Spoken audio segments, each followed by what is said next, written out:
Oh, I think they're doing a great job. A lot of them are. Good afternoon, Dwayne. How are you? Not too bad, sir. Ladies and gentlemen, Radio Cayman's Talk Today with Sterling Dwayne Ebanks. But I do have some questions. There are more questions than answers. Radio Cayman's Talk Today. If you're ready to talk, we're willing to listen. Well, I really enjoy this program today. Cayman Islands' foremost listeners participation program. May God bless every person.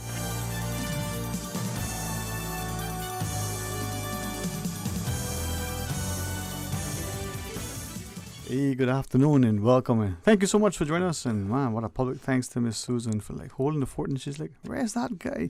You think he's that handsome that he can keep me waiting? Does he not know that only important people arrive late? Well, you know what? When you got people having your back, you're right here.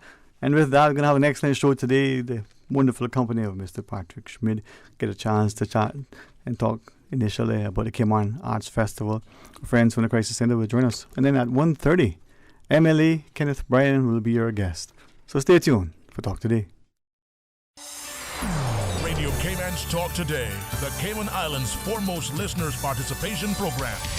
We ask our listeners to avoid statements or comments which are abusive, derogatory, malicious, or defamatory. Do not use any indecent language or make any statement which is false or misleading. Email talktoday@candw.ky or call 1-800-534-8255. Courtesy of Flow. Cayman's #1 network that connects you to your world like never before. Let your voice be heard. Once again, here's your host, Sterling Dwayne Ebanks.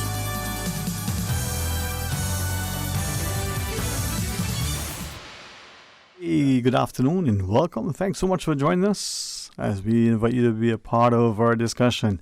Well, first off, again, in his presence and to him directly, thanks, Mr. Patrick Schmidt, for Wednesday. Pleasure to be here.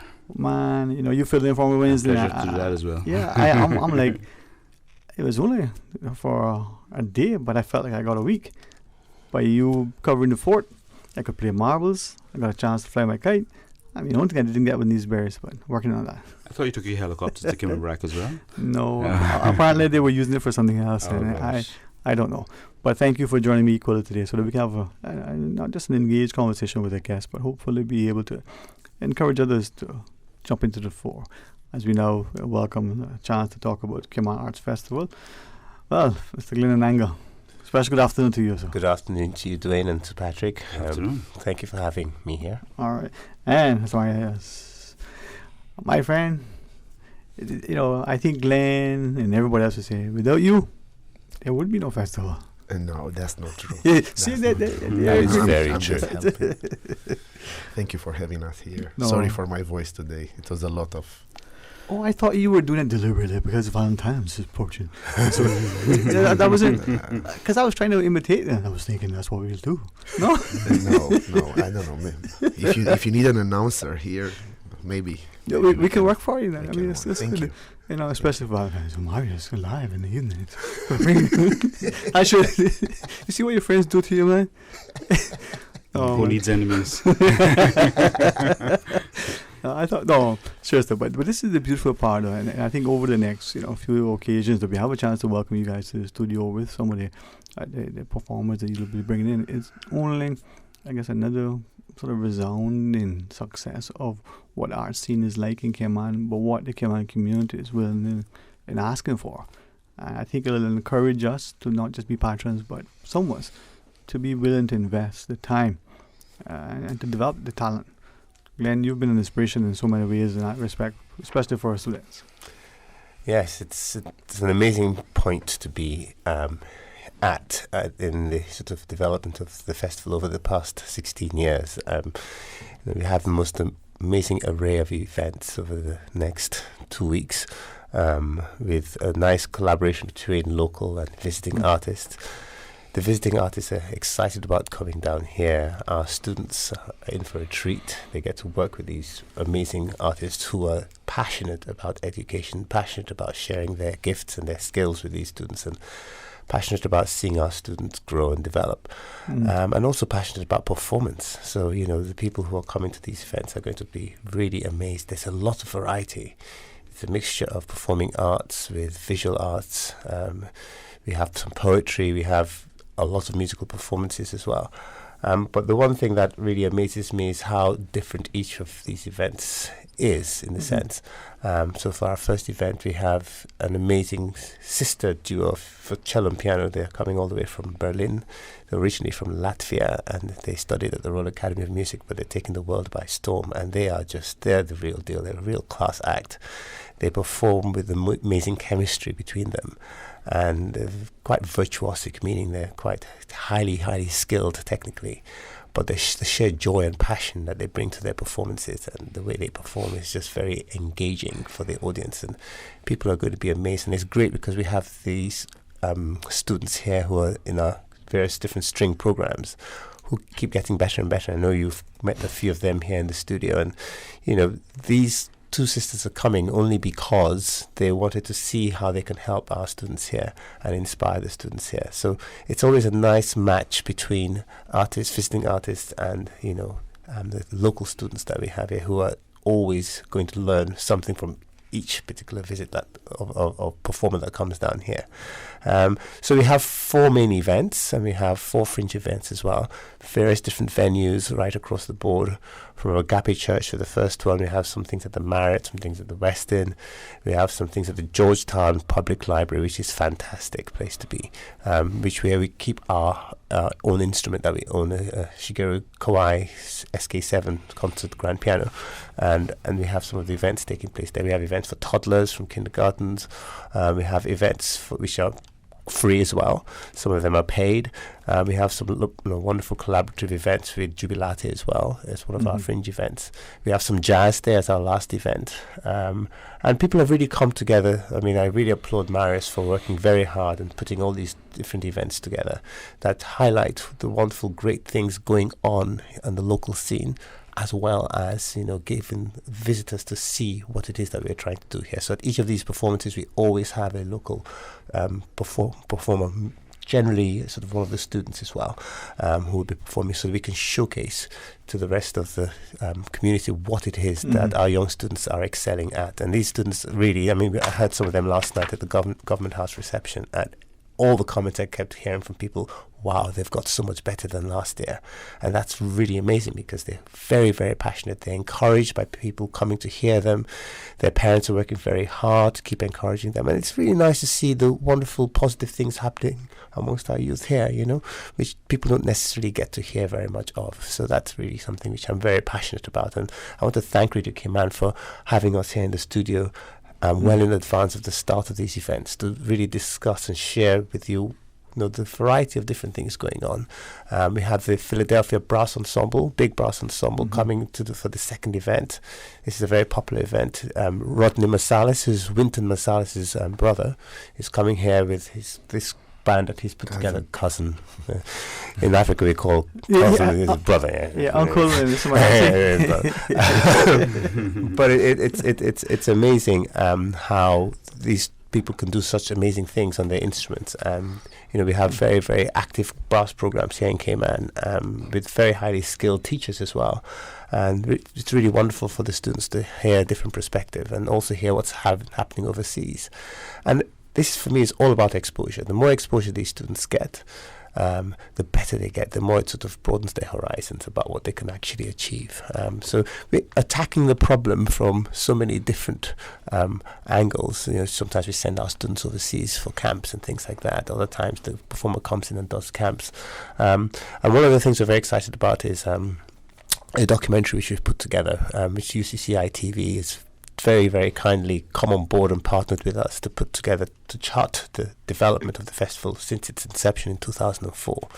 And I know Maris has been working extremely hard with them, trying to get all these different bits of material together, just to tell the story of where we started and where we are, and why we should be all proud as a community for bringing the festival to what it has become today. I keep telling people, the festival really is a reflection of the community, in the sense that it's got a life of its own. Okay, the idea really is different people come on board to say, well, this is what we would like to see happening in the festival, and everything gets taken on board, and then what you then get is the sum total of all these different ideas being put together and evolving, in its own right. And I think that's really wonderful. Sometimes you forget where you came from or where you started, and it's nice to reflect and appreciate what it is that you've achieved as a community, in a sense. I always say this is a very much a community effort, not just the general members of the community, but the corporate communities, lots of volunteers coming together to really make this thing the success that it has always been, and it just continues to grow and grow and grow. And the one thing we're most proud of, I would say, is how this has had a big impact on the students who are working every single day with our after-school programs to really improve on their skills, and they're passionate about this. They want to get better. Some of them even sometimes consider having careers as musicians, as international performing musicians, which is a big thing for Cayman, where most people have always traditionally, shied away from doing things like that because they just haven't been exposed to that as an option. And when you get a student who is really gifted, who can hold their own on the world stage, why not support them?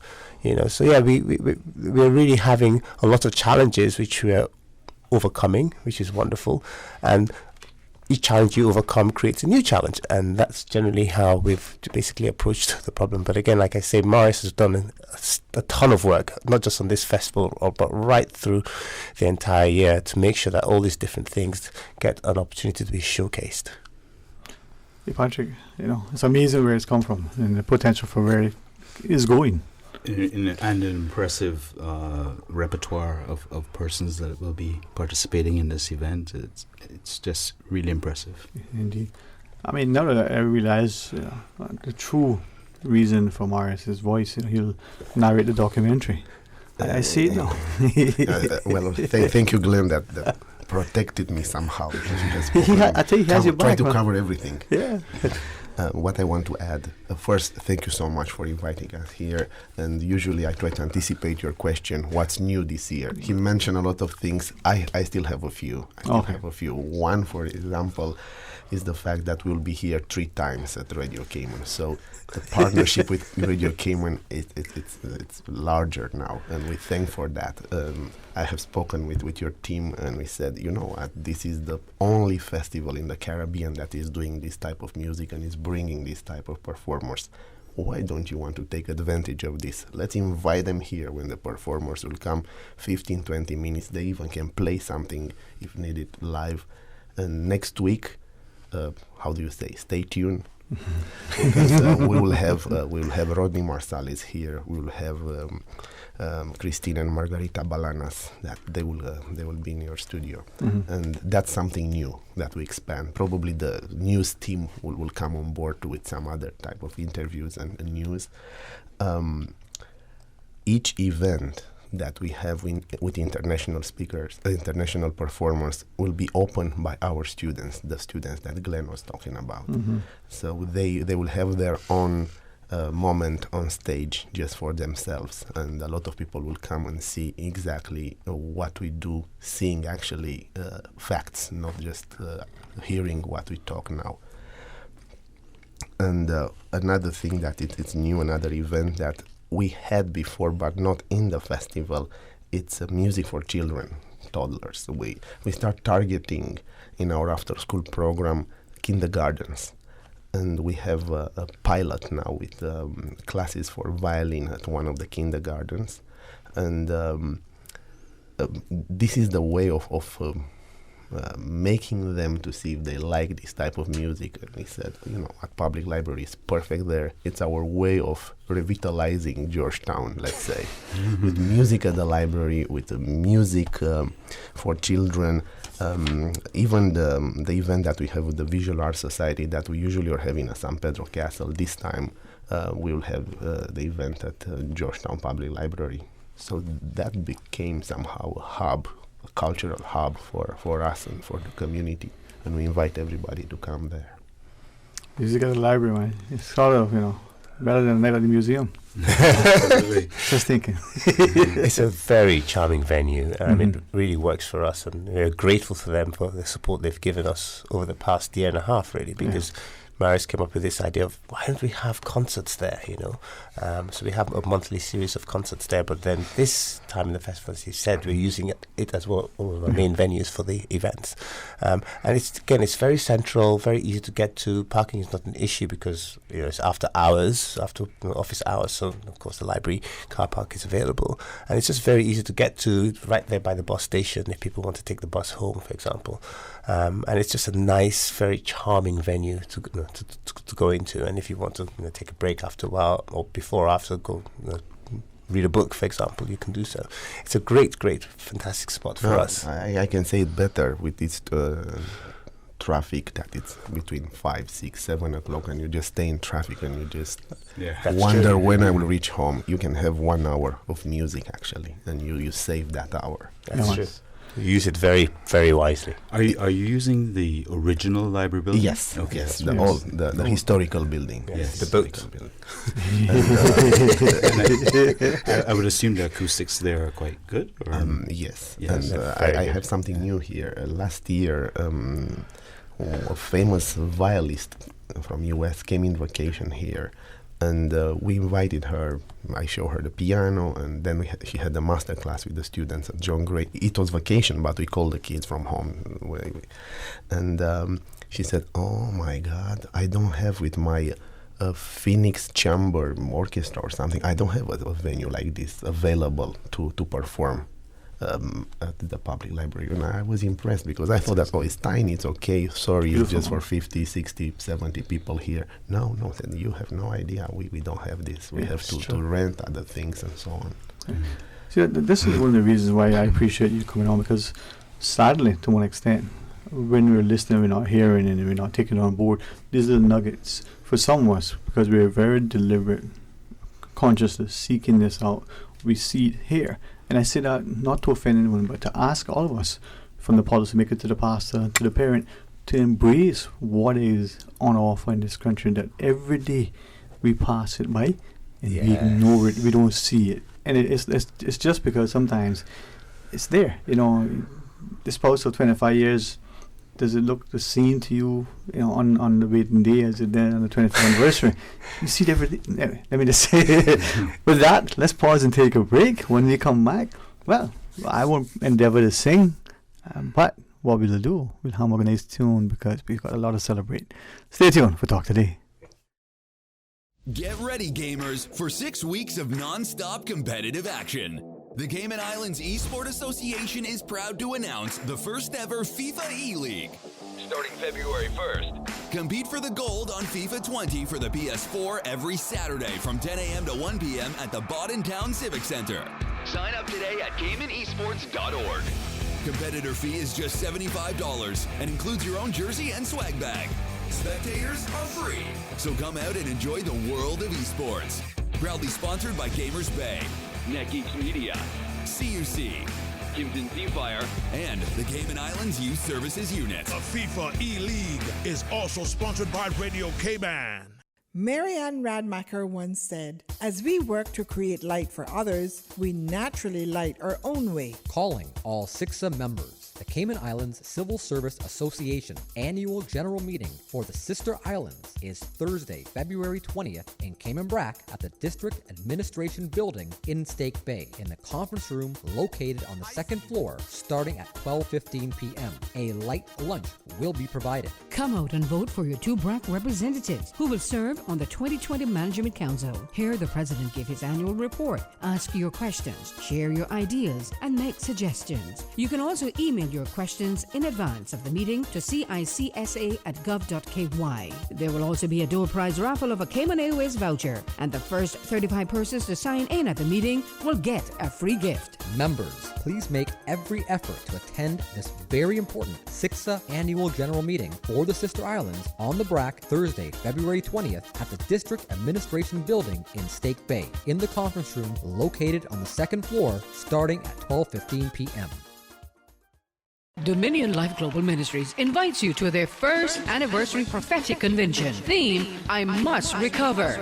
February 13th through the 16th at the Georgetown Town Hall, featuring Apostle Joseph Jogona, Thursday and Friday, 7 until 9:30, and Sunday, 1 until 3:30, with an elegant Valentine's soiree on Saturday the 15th. If you need more information on the convention or to purchase tickets to the soiree, call 326-0744. The Dominion Life Global Ministries First Anniversary Convention, February 13th through the 16th at the Georgetown Town Hall.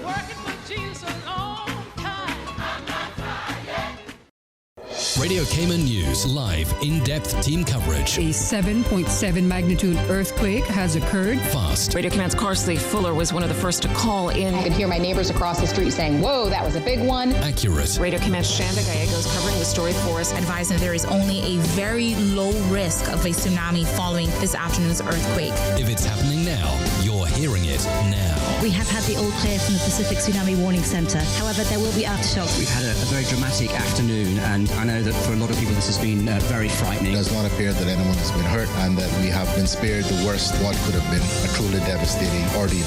Radio Cayman News, your news as it happens. Talk today. But I do have some questions. Talk today. Cayman Islands' foremost listeners participation program. Talk today. Because there are more questions than answers. What the public is saying. Waiting to take your calls right now. Sterling Dwayne Ebanks.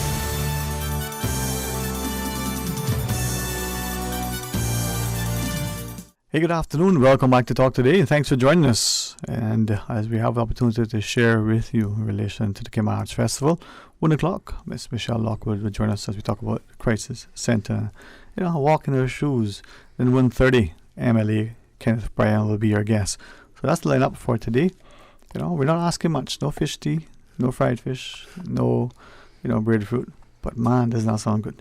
Well, kind of get a little taste of that in a sense when you think about the Cayman Arts Festival and how it's been so nourishing to our young students in particular, and to help satisfy the thirst within the community for the arts. Mr. Patrick Schmidt, thanks again, sir, for sitting next to me. Pleasure. You know, man. Sorry to have any fish tea for you, but don't worry, man. Next time. No. I'm not even promise that. I may eat it and tell you it was good, but that's about it. So Glenn and Angela and Marius, Guyana. Yeah.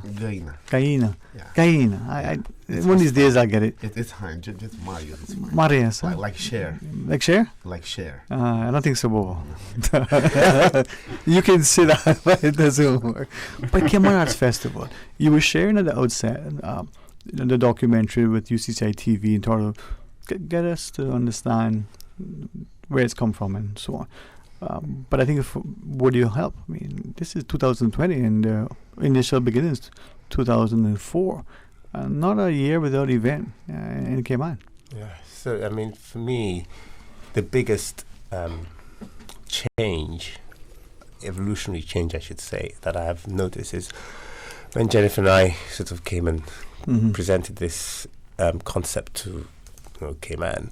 And we started in 2004. We had a very simple model whereby you go around to the various different potential sponsors and ask them to help you with funding a series of events, including people coming from overseas and performing. And, you budget for it. And, it's a non-profit organization, so you're not really making any money. The idea is just to make sure you can cover your costs. So you invite the people here to perform. And the people who do master classes and workshops with the students, you get as many opportunities to collaborate between the local artists and the visiting artists. It took a bit of extra effort to do so because you're having to sort of coordinate schedules. So, for example, the very first event, we had the Cayman National Orchestra sort of working together with people who had flown in to fill in the gaps that the orchestra didn't necessarily wasn't able to fill at the time because the people weren't necessarily living here for particular instruments. And we got together on two pianos and we did a concerto with the orchestra, and our good friend John McLaughlin Williams came and conducted. And we had our first event, which was wonderful. Everyone was very, very happy. Then went to the next event.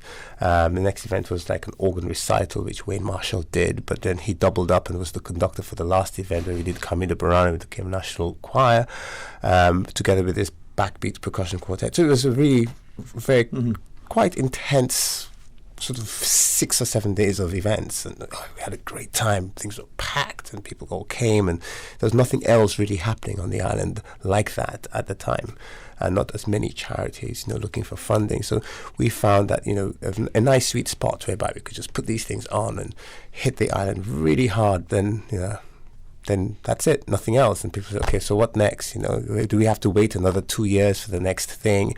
And say, well, we thought that's the model we were going to follow. And after a while, people said, can you add an interim year, sort of with additional things? And as time went on, and we were forming a board of people who were actually coming together to help us, because it was just 2 of us to begin with.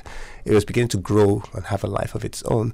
All these new initiatives began to sort of emerge, and we got to the point where we realized, hang on here, this festival can do so much more. And that's how these after school programs came on board. And then now the whole thing has shifted, whereby the main focus right through the year is on developing these kids and finding resources to help develop them and give them opportunities to really grow and excel and go way beyond what they would normally have been able to do had not a sort of entity intervened to come and develop them, and giving them opportunities for exposure, etc. And you still have the events going on, but now the events, in a sense, are sort of structured around the needs of these students. And so you're, in a sense, choosing events and people to come here and perform that are going to really help sort of develop what it is you're trying to achieve with those students. So the festival now is very much like no other festival I can think of in the world, where it's really running a very, very intense educational sort of music program. Right across the entire island. You're looking out for people who would need to have the development but wouldn't necessarily have the resources to do so, which is really goes to the heart of what we're all about, to try and find the gaps in the community where the need is greatest, in a sense, and using the festival events to really help develop awareness for what it is we're trying to do with that. And it's been an amazing model whereby people now in the community are really attached to the work that's happening with these young students. So it's nice we have these events, but then the events really shed light on this other amazing development going on. So it's interesting to see how that documentary captures that story, which I think is phenomenal in terms of what a community can achieve when it comes together to support, a very worthy cause, I think. And this is the thing, as we look at the story and we probably start to appreciate, for some of us, it's almost surprising, that the community would have taken on so quickly, the classical music. But for the others, we knew that thirst was there, that desire was there. And it just shows how remarkable this community is, how much. Yeah, if you think, for example, the heritage of playing the fiddle.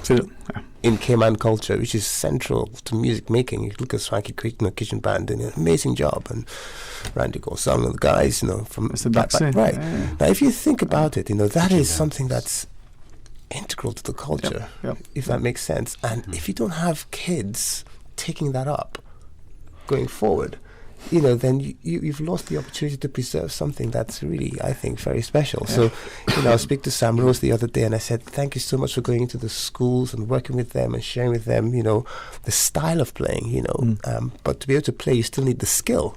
And that's where we feel we are sort of plugging that gap, giving them the skill so that they can play any type of music they want. The great thing about the classical music training is you really puts you through your paces, and you have to learn how to play, and you spend hours developing the skill.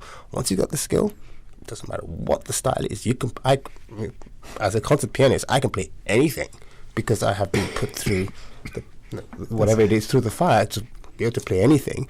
It could be soca, it could be reggae. It's what I try and tell my students, music is just an expression, but you need the skill to execute whatever it is you're trying to say. So how much better than being able to develop the skills that a classical musician has developed so that you can actually go off and do whatever kind of music you want to do. So that's kind of how I get really passionate about this thing. Look, this is amazing. You're developing all these kids who can play these different instruments at such a high level. If they want to do whatever they want to do with it, that's fine. But you're giving them the option to preserve a certain aspect of the culture. Okay.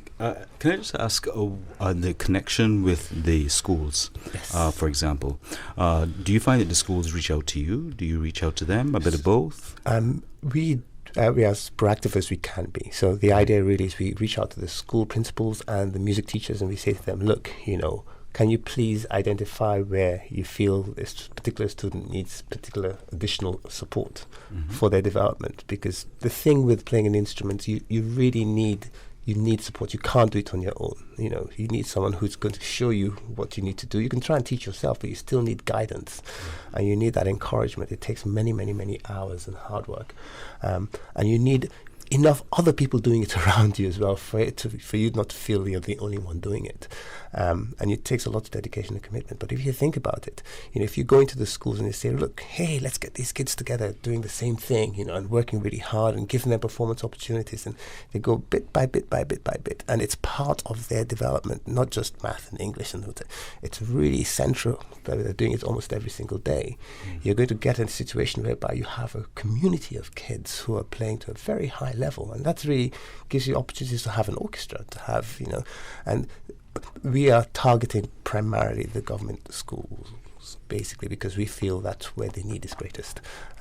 Most of the private schools seem to, have their act together, etc. Generally, okay, but we normally find that we can add more value, I think, or the most value if you go into the primary schools, catching them young, even the preschool, saying, right, you said that kid likes to play an instrument and they don't have an instrument, that they don't have access to tuition. Well, that's where we come in. We say, right, we basically put our arms around them and say, right, we're going to support you. We're going to make sure that we are instrumental to your success. So that's basically how it works. Exactly. But particularly important because of the fact that traditionally in most countries, access to music lessons, for example, and to use a simplistic example at that, would be something that would be more the area of persons who have the financial capacity to do that. You are absolutely right. It is not inexpensive. Right. Okay, let's not buying an instrument costs money. It's not necessarily at the top of your sort of needs list, if that makes any sense. And paying for lessons costs money. Yes. Yeah. So, but this is Cayman, and this is an amazingly supportive community. I can't think of a more resilient community to be able to step in and say, right, no, it takes a village to raise a child. We're going to step in and help as best we can, because these kids are the future. And at the end of the day, if you want to see a particular future, and you want to shape the future, then you have to start working from now, right? You can't just sit back and expect it to happen. So, yes. I have something to add here. Last night, I come with an example. Last night, one of the sponsors, one of the persons that actually donated some funds for the brass program that we have, and we were able to buy the instruments. He came to me and said that, how is doing that young, tall pianist that you brought him a few times? And I gave him a few examples. I said, this is what he wants to do. He wants to focus on jazz music, on improvisations. I said, we don't have too much here to offer him. The teachers that we can use, them, they are fully booked. And I said, you know what, I would like to help. This was last night. Let me know, keep me posted, because I would like to help this student.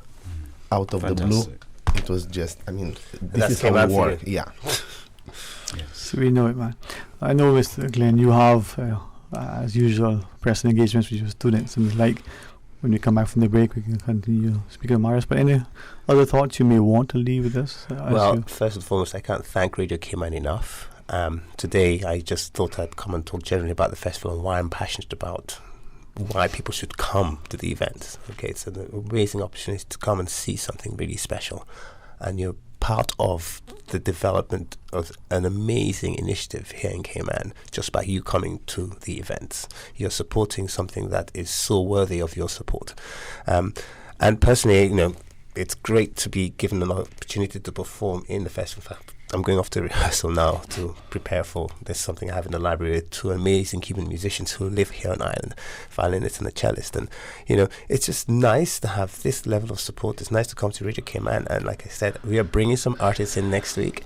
And I know at least the Bananas girls, they will sit with their cello and violin and just wow everyone, and just give you a taste of what to expect. So I know Marius will talk a little bit more about what else I may have missed out on. But for now, I just want to thank you for giving me the opportunity to come in and share with the listening public well ahead of time what lies on the horizon.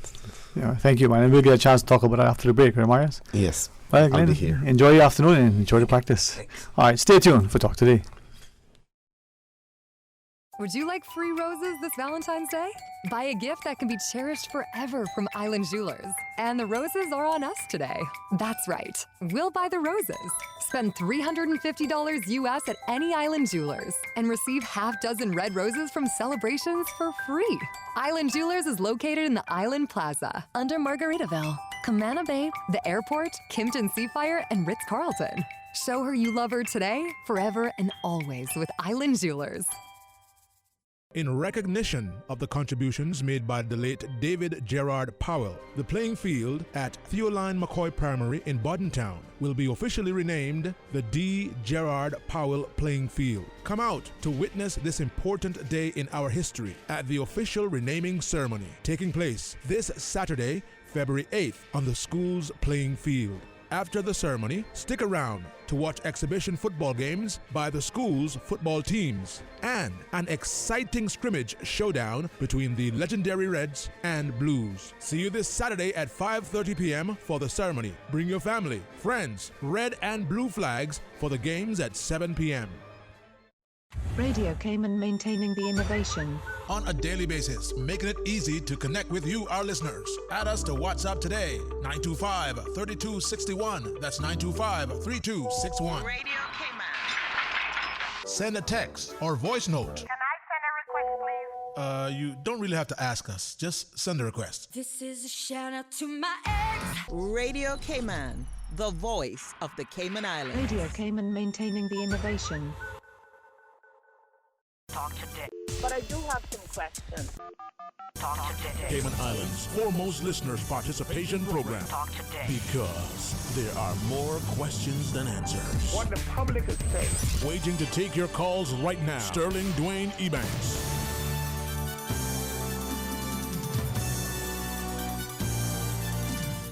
Hey, good afternoon. Welcome back to Talk Today. Thanks for joining us. And again, thanks to Patrick Schmidt for keeping our company and for an opportunity for us to share, our partnership with the Cayman Arts Festival.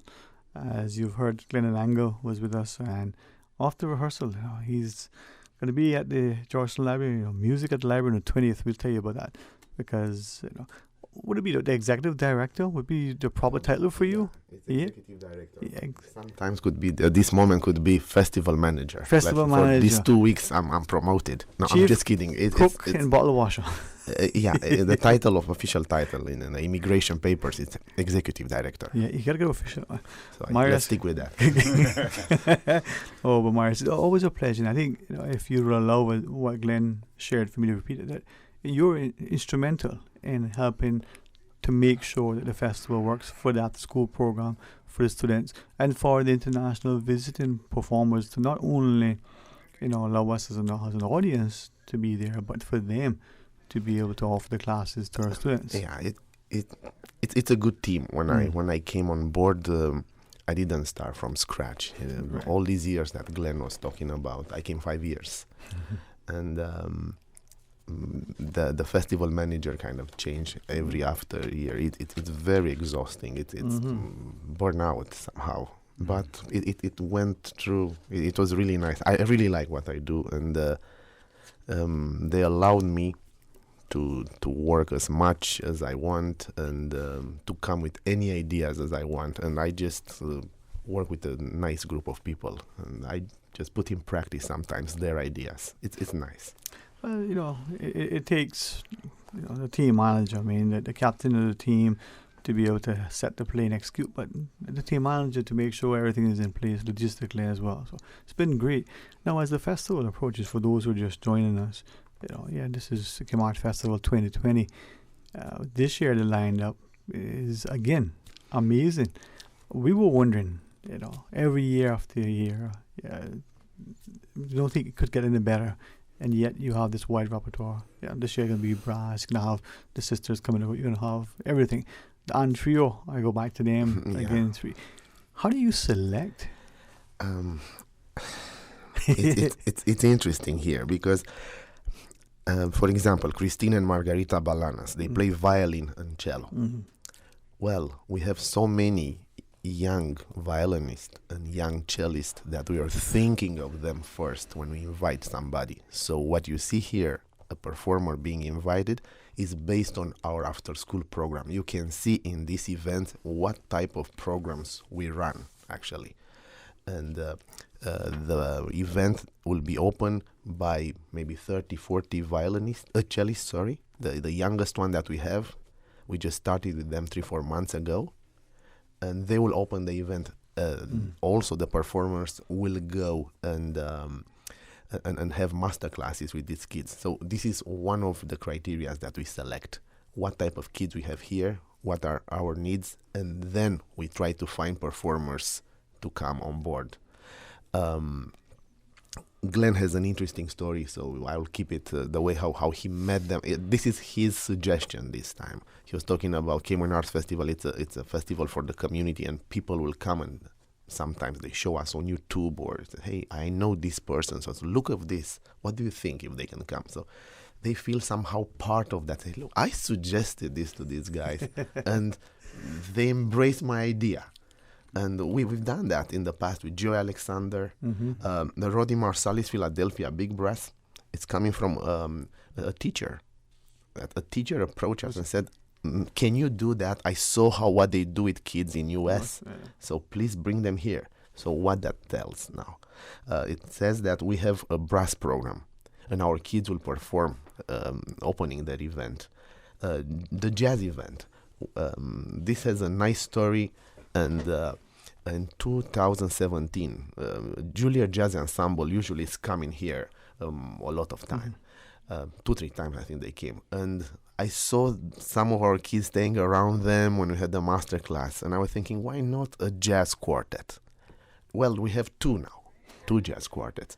And that's why Lana Yanin Trio is coming on that way to help us with them.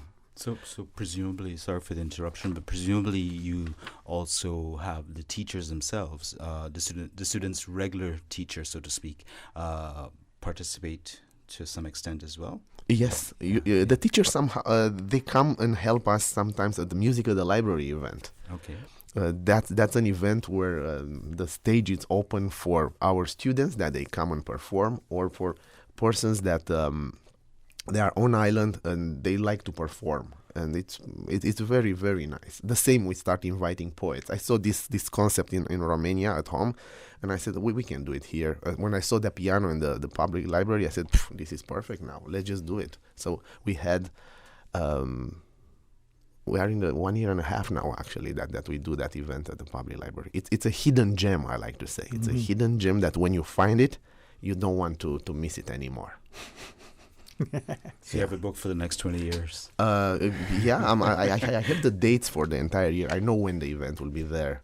And sometimes there are persons that they send an email to me saying that, hey, look, I have 15 minutes to perform. Do you mind? That, okay, when do you want? I can schedule you. So it's scheduled I gave him the dates, and they pick the dates, and it's not a pressure like for them. It went really well, really well. It's a product that is going really nice, and we are very proud of that. Yeah, man. The library is just amazing. I know when Mrs. Melda was there, she was equally with the team, the remaining. It's amazing. Glenn, we'll have a chance, as you shared next week, to even bring some of the artists in the studio. Yeah. I'm looking forward to it. Patrick, hopefully you'll have some time in your schedule, and we'll have some fun.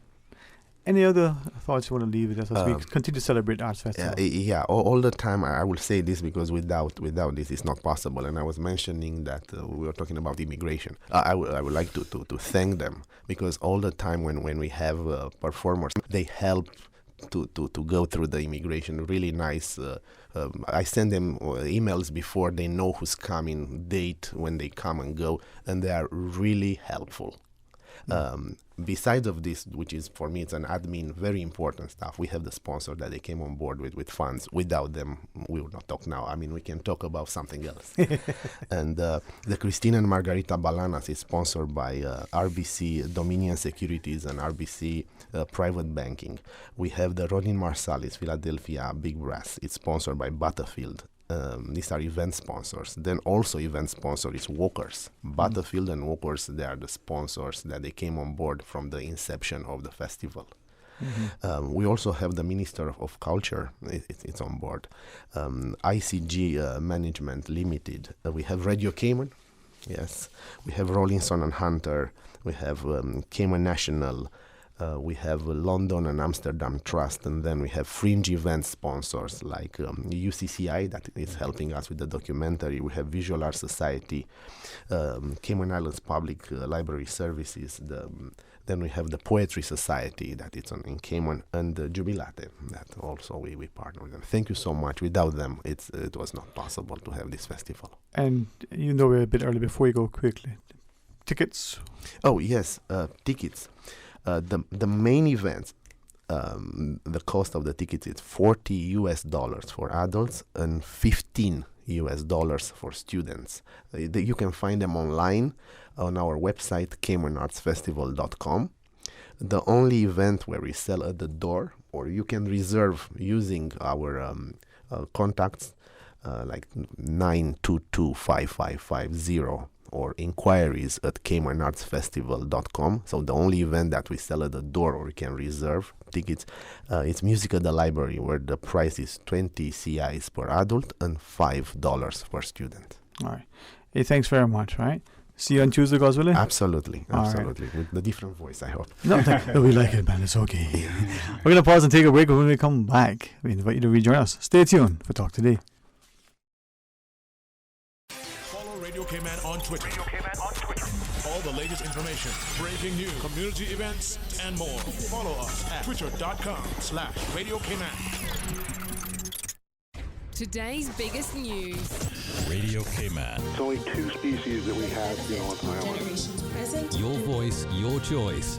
For today's biggest news. Access to information. Local, regional, international. This is headlines from Radio Cayman's newsroom team. Today's biggest news. The Water Authority continues to make repairs to its water distribution and production network following last week's earthquake. Over the next 5 days, the authority will be making adjustments to its water distribution pumping system in Lower Valley to ensure it keeps up with the daily water demands. During these works, customers who live in the Savannah and Lower Valley areas may experience lower than normal water pressure between 9 a.m. and 4 p.m. You can find out more by checking out the Water Authority website, that is www.waterauthority.ky, and its social media channels. In news elsewhere, China's top Communist Party investigators are looking into relevant issues raised by the public about a whistleblower doctor who was threatened by police after publicizing his concerns about the new virus and has now died from it. The party's announcement today came as the death toll in mainland China rose to at least 636. The outbreak has now infected more than 31,400 people worldwide. Cruise ship passengers faced more woe as Japan reported 41 new cases on a quarantined ship and turned away another. More than 300,000 homes and businesses were without power early Friday as a weather system blamed for 5 deaths in the south moved into the northeastern United States. The outages matched states that were under high wind and winter weather advisories issued by the National Weather Service. Forecasters warned that the storm system could bring gusts of up to 60 miles per hour into New England. Falling trees damaged homes and power lines, cutting electricity in places around the region as the weather blew through. North and South Carolina and Virginia had the most customers without electricity on Friday. That's according to PowerOutages.us. Those are your latest updates here on Radio Cayman. I'm Shanda Gallego. Stay in touch with Radio Cayman for the latest in news and information. Follow Radio Cayman on social media, Facebook, Instagram, Twitter. Download the Radio Cayman app or log on to our website, www.radiocayman.gov.ky. Radio Cayman, your voice, your choice, your radio. Dominion Life Global Ministries invites you to their first anniversary prophetic convention. Theme, I Must Recover. February 13th through the 16th at the Georgetown Town Hall, featuring Apostle Joseph Jogona, Thursday and Friday, 7 until 9:30, and Sunday, 1 until 3:30, with an elegant Valentine's soiree on Saturday the 15th. If you need more information on the convention or to purchase tickets to the soiree, call 326-0744. The Dominion Life Global Ministries first anniversary convention, February 13th through the 16th at the Georgetown Town Hall. today. But I do have some questions. Talk today. Cayman Islands' foremost listeners participation program. Talk today. Because there are more questions than answers. What the public is saying. Waiting to take your calls right now. Sterling Dwayne Ebanks.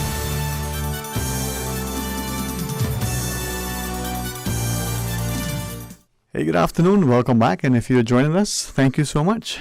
Probably says that, you realize there's nothing better to do in the afternoon to spend it with us here on Talk Today. Thanks to Miss Susan, and equally thanks to Patrick Schmidt for joining us. Now 1:30, when it approaches, MLA Kenneth Bryan will come across. Maybe he'll be, bringing some fish tea. We'll see. But until then, he's going to say, man, why did you put me after them? They're such wonderful people. How am I going to follow this next act? Well, in the studio, I get a chance to talk with the good friends from the Cayman Islands Crisis Center about a walk in her shoes. Mr. Schmidt, should we do the introductions or should we let, Well, you're the boss. See that window there? Yes. There's Susan. Okay. Because a woman's in charge. You're the demi-boss. I could be like the politicians and pretend to be a demigod, but I won't go there. All right. Miss Michelle Lockwood, maybe if I could, with great respect, ask you just a brief intro as director. And then before I say equally? Sure. All right. So I'm Michelle Lockwood. I'm a director of the Cayman Islands Crisis Center. My primary remit is fundraising. Mm-hmm. So that's what we're here to talk about is the next event. It's a really, really great event that I think is starting to get some incredible traction and people look forward to it every year. So, Caroline? I'm Carol Ann Fordyce. I'm the coordinator for the Crisis Centre. I'm responsible for various things. I've got quite a lot of hats at the centre. I recruit and train volunteers, run all of the training for staff and volunteers as well. I run the walk-in centre and I run the kids helpline as well. So I'm just here to support Michelle today. Yeah. With another hat. I think I'm here to support Carol Ann. Let's reframe that. I'm here to support Carol Ann. But it's interesting to see the way you've presented your fundraisers, and in particular the walk in her shoes. Maybe I'll share my perspective and you guide me if I'm. But it's not just the fundraising and the activity itself which helps for conversation, but it's literally an interpretation. What is it like? What do they say? You never know what it is like until you walk a mile in a man's shoes or whatever it is.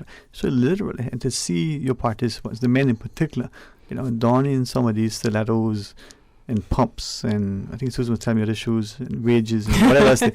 I didn't know that there were so many shoes. You just thought you just put on your kicks and you ran. But they made an effort, and they make an effort, and they show that there's something that we can do if we are willing to. Perhaps the psychologists talk about empathy, be able to truly translate that into a dialogue. Mm-hmm. Right, yeah, exactly. And we just do a walk in her shoes, but it was originally from another event in the U.S. called the Walk a Mile in Her Shoes. I didn't want to do that to the gentleman in Cayman, or have to try to organize that for a whole mile.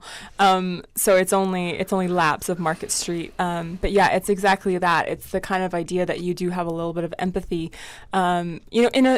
definitely in a fun way, and like you said, there are some men that are more confident in their shoes, those high heel shoes, than I am. I think I've given up my days of high heel shoes. I've got my flats on right now. And funny enough, my brother, he has some good legs when he does it. It's the beard that throws me off. But yeah. But yeah, I mean, that's exactly it. When we started this fundraiser, I think it was 5 years ago, we first started talking about it. And because somebody had brought the idea to us, and we were like, we might get 15 people, we might get 20 people. And it was just me and two other ladies, board members at the time. And we sat down there and we were like, what should we do? How should we do this? And straight away we were like, I think this needs to be at Camana Bay. And they've been very generous to us, like every year, and to have the space there. And I think now the first year we did it in the last week in February, and the second year we did it on International Women's Day, which is the 8th of March. International Women's Day this year is on a Sunday, so we've chosen to stick to the Thursday feel. There's something about Thursday, that kind of pre-Friday feel, have a little bit of drink after work, getting ready for the weekend. So we're doing it on the 5th of March this year. in celebration of International Women's Day on the Sunday. Now, for those who are listening, it's primarily, I mean, I'm thinking back, men who are literally out there strutting their stuff. And I won't identify any of my friends who've done it. I've seen. Doesn't matter if you do. There's pictures. There's video. I'll leave that to them. But it's a great, and they look forward to this thing with anticipation. They do. There's some people that write me every year, and they're like, "When is it? When is it?" And I'm so grateful for people like that find the fun in this and enjoy it every year.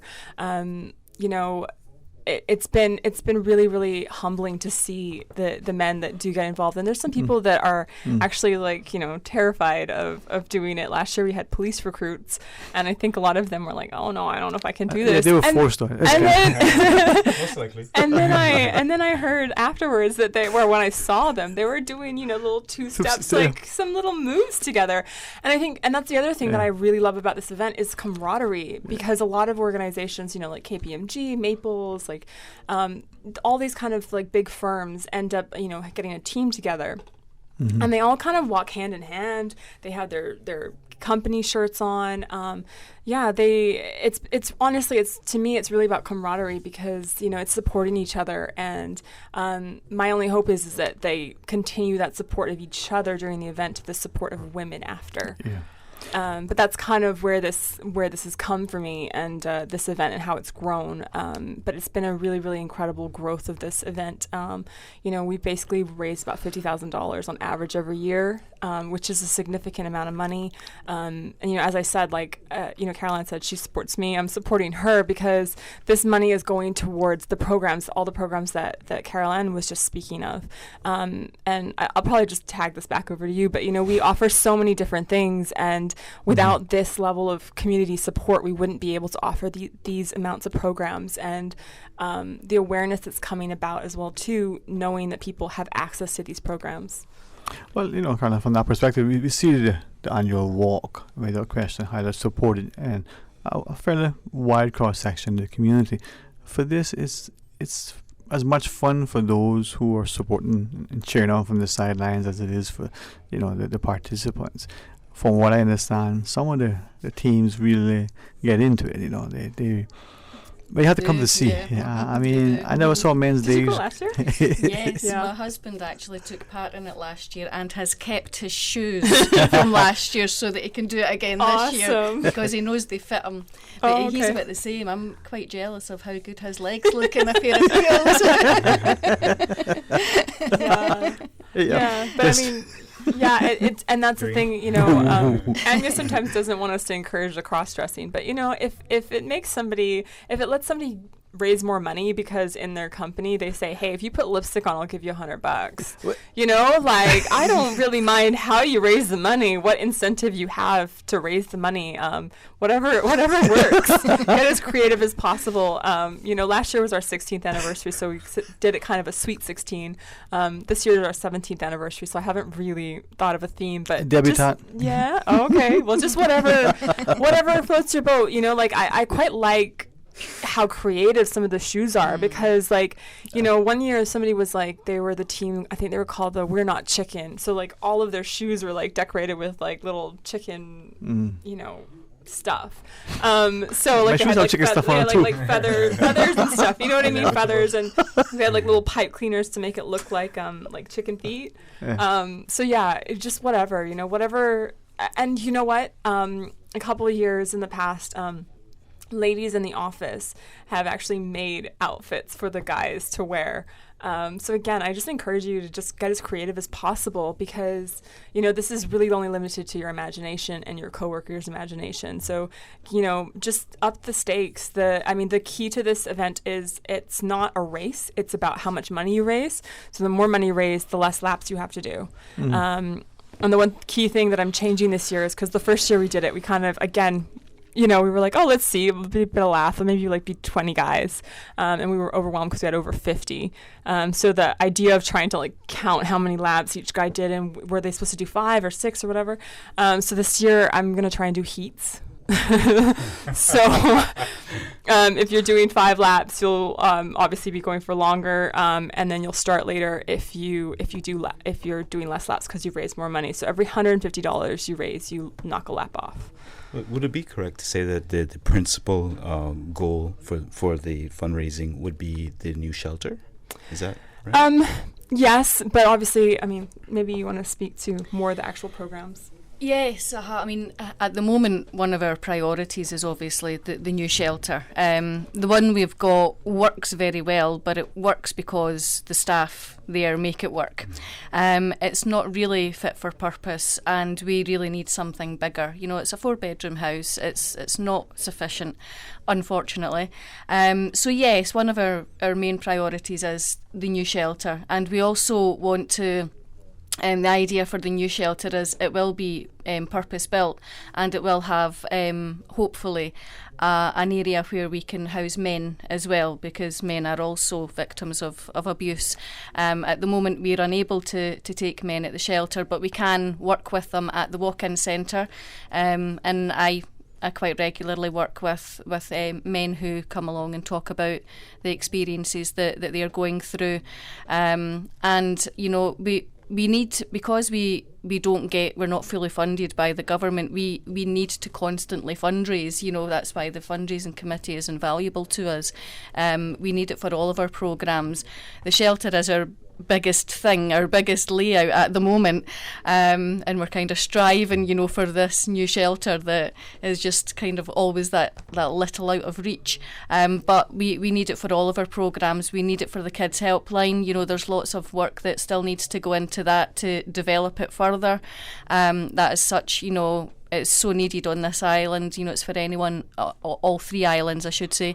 It's for anyone under the age of 18 that want to access it. And we also have our TIA, you know, the Teens and Young Adults programme as well, which is, you know, constantly growing and growing. We have over 60 teens registered at that programme.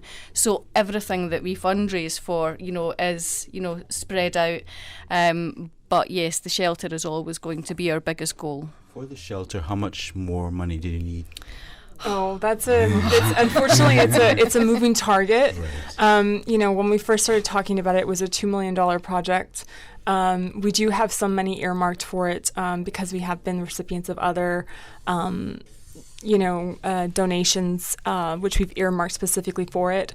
But unfortunately, it's a growing target because, you know, we're needing certain specifics because we're planning on building it. So we need land, you know, that's big enough for what we want. And one of the things that we've recently found out is that, you know, one of the areas that we were looking at was land that is actually quite marshy, and which means it's going to require a lot of clearing and fill. And that's added a level of something we weren't considering at first. Because, you know, I mean, you guys know like how much fill can be. We're talking like, you know, adding like another $200,000 to the mix. So it's kind of unfortunately been a very like, you know, not quite do we ever really know exactly, you know, and it also depends on the level of donations that we receive, like not just money but in kind. You know, we're hoping to be able to get some of the building materials donated, some of the maybe labor not donated but, you know, maybe a reduced rate. I don't know, I'm reaching for the stars here, but I feel like as a community this is you know, an attainable goal, and I think, you know, like Caroline said, all of the different programs that we're doing, I think we're touching a lot of different lives in a lot of different ways. And for me personally, like I've always really, really, truly believed that like the children are our future, and they are, right? They're everything about this is about kids. And making sure that, you know, part of the reason why we've done the Tile Lounge and all the programs with the children is to make sure that they're living a violence-free life so we can end the cycle of violence, because we don't want those children to grow up and feel like that they need to be in a relationship with someone who's not a good partner and then kind of hit back into that cycle of violence and kind of keep perpetuating it. So, you know, for me, the kids are everything. The kids are the future of this country, and we really need to be taking care of them. So, I think that's the one of the things with this particular, you know, not just a fundraising event, this particular event. It's not, as we said earlier, a sense of empathy, a sense of being able to have a platform, again, no pun intended, to talk. But it brings awareness, it brings an opportunity for education, and through that awareness for us as a wider community to shine the light that domestic violence, how it affects all of us, irrespective, of maybe or misconceived notions that it's only women or it's only this that quantifies itself as a violent act. And as we have that discussion in the wider community, we can get to a point where we get to that violence-free society for our children and our adults. But it's this that's important. How do we, though? For those who've never been, who are interested in, you shared it earlier, but somebody, Patrick, for instance, may have a good friend and ask. I'm still looking for you. Oh, no. He has 8-inch heels, apparently. I may have 8 inches, but no. Do you know, I don't think so. All the radio shows I've been on, nobody has ever willingly volunteered to do it. Hey, no. Listen, you ought to know your strengths, I struggle in my regular flat shoes and to put on. Have you tried that? I mean, to walk in heels of any kind? That's a particular skill set. That when that earthquake happened last week, I was wearing wedge heels that wrapped around my ankle. Yeah. And and I was curious to see how many women would be wearing high heels after the earthquake. But I'll tell you something. What happened to me is that when I was stood under the arch, I was scared, and I stood there and I was like, okay, when it stops shaking, I gotta run. So let me untie these shoes and take them off because I gotta run. And I have not worn high heels since then. The question is, how does Dwayne know that it's challenging since he's never worn them before? I didn't say I didn't wear them. I said it's challenging. So one must have experience. No, it's know your strengths, okay? Know your strengths. Well, I if you don't do it, I expect you to get me 3 new guys. 3. Oh, for the event. Sorry. Yeah.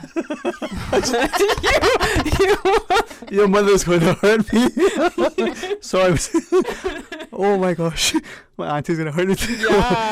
Yeah. Okay, we got to take Susan, she looked up for me. She's saving me from myself. Yeah. All right, we have a small, quick break to take, and we come back less than 7 minutes, and we can recap and wrap. Okay, Stay tuned for Talk Today. Every Saturday morning at 9. Bob, you got to turn around this plane. See my box down there with my parrot and rabbits. Right here on Radio Cayman. In Cayman, we are surrounded by water and make our living by farming the sea. Come join us as we proudly present Caymanian Stories. Caymanian Stories is brought to you by Exquisite Edibles. Call 917-5538 to place your cupcake order today. Exquisite Edibles, making life's occasions a little bit sweeter.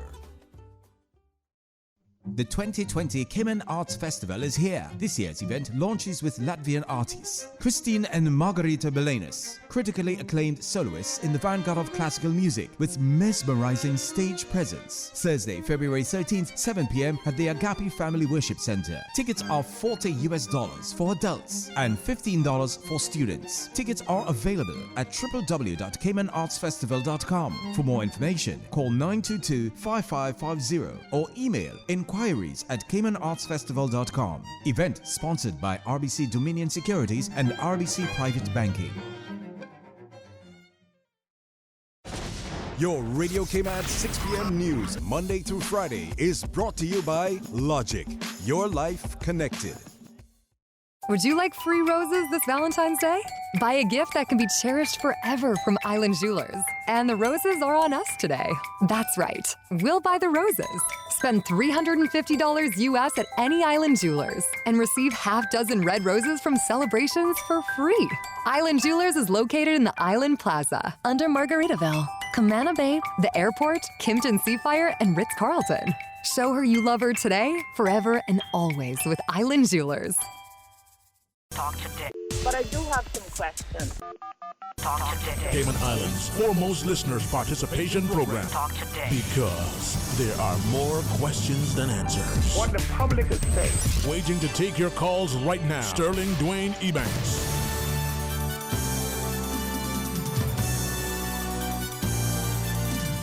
Hey, good afternoon and welcome back in. I hope, all sincerity, that you've had a chance to at least laugh a little bit at me, if not with me, because there's a lot of seriousness in this society, and I'm so grateful that the graciousness and the commitment, the dedication of people like Michelle Lockwood and Scarlett Fortis, and their entire team, from the volunteers to the staff over at the Kimmel Crisis Centre, and in particular, as we look at the initiative, Patrick, walk in our shoes, for those who want to come out and don a nice pair of high heels. I can see my friend who was a partner in a law firm by day. And how would you describe him by night, on the Market Street? Who's high that? Heels. I can't name call here, but high heels, shaving legs, lipstick donned, maybe a potential of a wig, in a nice dress. I mean, some of these guys are very confident. I think it's just an affirmation of people's masculinity. I think so too. Yeah, man. I mean, I really do like that, because I do think, I think you do have to be very confident in your masculinity to do this event. And I think just confident, man. Yeah, just confident. And I just, it's really not, there's some really incredible guys that do this, year after year, that have done it in the past, that hopefully will do it again. I hope so. And I just, like I said, I think it's just a laugh. It really is just a laugh. And, I do know that there's a lot of people out that, that work with these guys that go, I can't wait. I've got to come. I got to see him. I got to see him attempt this. And, that's all it is. It's all it is a laugh. It doesn't mean anything beyond that. It's just an event to raise money and to share a laugh while you do it. And that's what I said. But for me, it even goes one step further. It's the message. It's the opportunity to talk, to have a conversation about it, so that you're laughing, but then afterward it resonates. It sinks in. It's kind of like, maybe it's how I learned, but it's kind of like the classroom where the teacher in high school, not just university, but in every education setting, who presented the lesson. You got the facts, you got the stuff, but tied in something, a little anecdote, maybe a little joke, and help you to remember the lesson. And to me, it does the same, because you start to appreciate that it is a serious issue. Yes, we are contributing, we have a fundraiser, we have a laugh at a co-worker, but wow, do you realize statistically, the amount of people that are affected by domestic violence, that this and this is domestic violence, and in time you start to appreciate that there are things you can do, or that you were doing unconsciously, and didn't realize that potentially that may be affecting your partner in a way. The bickering about the money, you spending money again, and she complains because you get your manicure. She may realize that she's being abusive and not meaning to. No, he's probably the other way around, Patrick. I was just thinking that it really does demonstrate empathy as well. Yes. For want of a better term. And that's so extremely important, in my opinion, that we do that. Indeed. Yeah. Well, as we wrap up our discussion, I certainly appreciate it. So I just want to say, because we haven't actually had said this, of how to register, but we have moved away. In the past, we've had a website that we were able to use to collect donations, and we do not have that this year. So the best way to register is either to visit our website, so www.cicc.ky, or you can email fundraising@cicc.ky. Again, it's fundraising@cicc.ky. All right. Scarlett? It's going to be fun. I know you have a lot of work to do. It really rests on your shoulders. I mean, I know Michelle said it a couple of times, but single-handedly. Yeah. I think so. It is. It's great fun. It's a great atmosphere, and it is just, like as Michelle was saying, it's getting the message across. It's the whole empathy thing, but it's at the end of the day, it's good fun. Nobody really takes it that seriously. It's not like a competition or a race or anything like that. It's just really good fun, and it brings everybody together as well. Last year Kamana Bay was just so busy, you couldn't move, and it was great because we got the teens involved as well from Taya, and they came along and they had a stall and they were selling t-shirts and things like that. So things like that, it gets them involved and they feel like they're part of it, and we are here to serve this community, so we want the community to be part of us as well. So it's an opportunity to get the message across, but also raise a bit of money and have a bit of a laugh as well. So killing three birds with one stone. Yeah, those birds were kind of beaten. March the 5th, right? Thursday evening. 5 p.m., Cayman Bay, Market Street.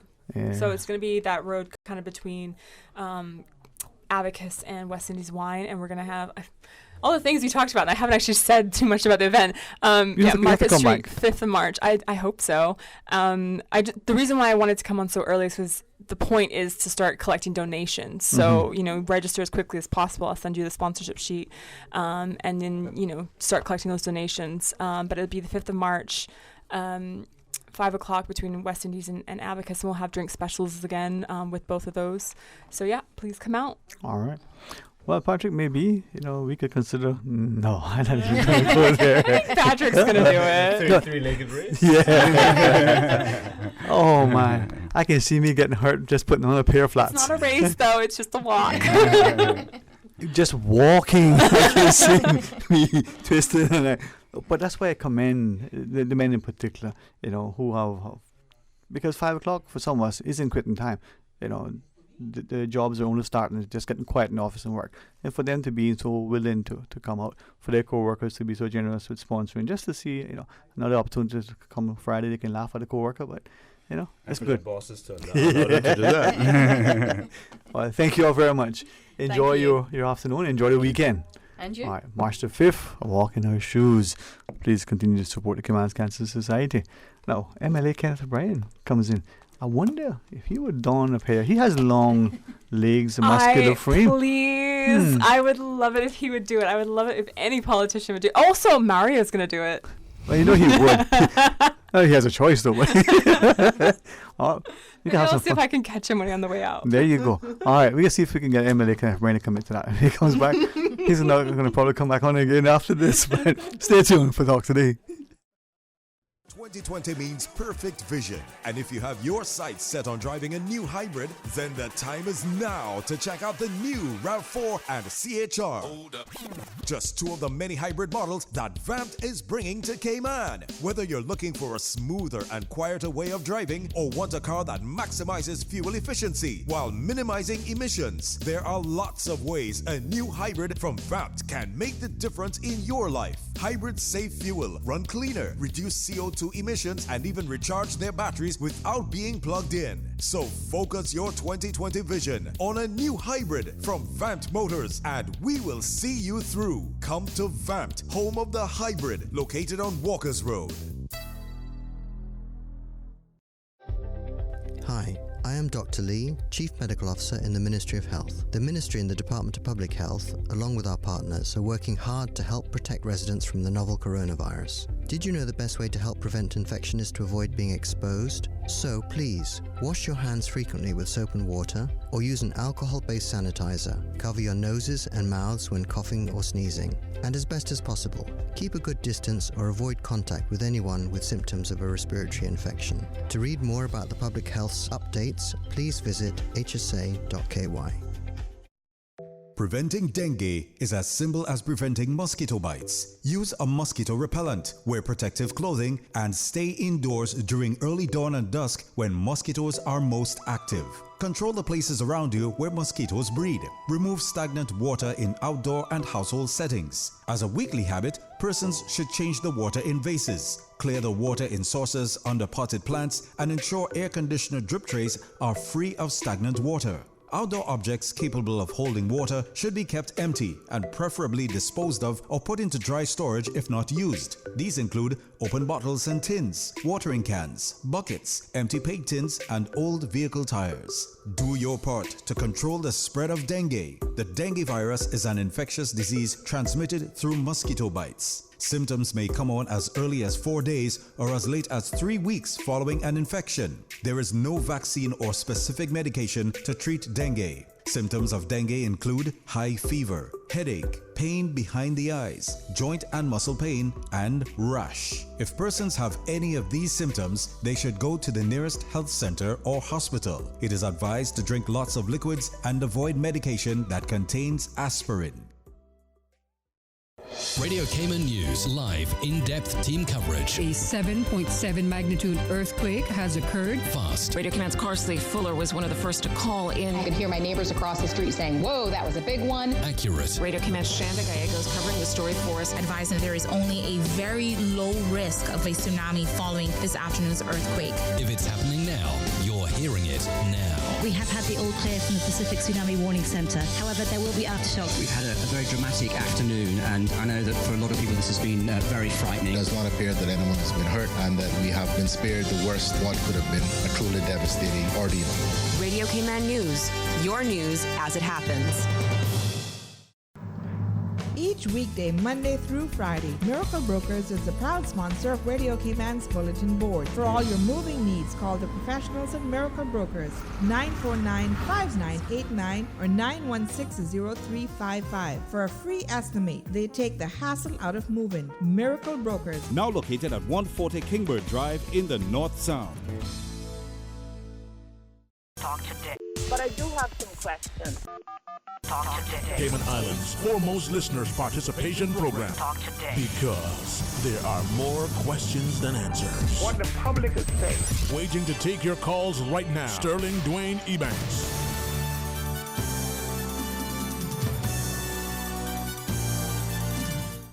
Hey, good afternoon. Welcome back to Talk Today. Thank you for joining us. We're expecting excellent company of MLA Mr. Kenneth Bryan. I am joined by Mr. Patrick Schmid. Now, of course, as it's sort of customary in the radio, the show goes on, and then Susan cracks the whip, everything happens. So, Patrick, is again, I'm very, very grateful to you for joining me this afternoon. My pleasure, sir. Yeah, and would you? I just thought of this. We were expecting to speak to some of our parliamentarians today. MLA Kenneth Bryan, but in his absence, maybe one of us could pretend to be an elected member and the other could pretend to be the host. Well, I think you have the most experience in pretending to do that. To be the host? Okay, so you I appreciate it. Thank you for volunteering. So we will appoint you as the first official temporary member for the South Sound Key. Okay. Maybe. No, you got to think of something closer to West Bay. Something closer to West Bay? Okay, let me see now. Salt Creek? Salt Creek, yeah. Who knows? After a while they might just, in the words of one nice gentleman this morning, say, boy, they keep digging up everything and it'd be not enough. He was raw. That's like the way he put it. But I say that partly in jest, but partly in reflecting. This has been an incredible week, or last 2 weeks, an incredible 2 months, if I think of January and December, of all the things that have been transpiring. Good, good things. Unprecedented things. Things that were just couldn't have, in which way, couldn't have been anticipated at all. Yes. Not just in the region, not just globally, here as well. But if I could share with you openly and publicly, and hopefully you ask respectfully that you guide me, because sometimes things transpire and you don't have a chance to sort of mull them over. You don't get a chance to maybe use someone else as a sounding board. So through you, perhaps the listening public would allow me an opportunity.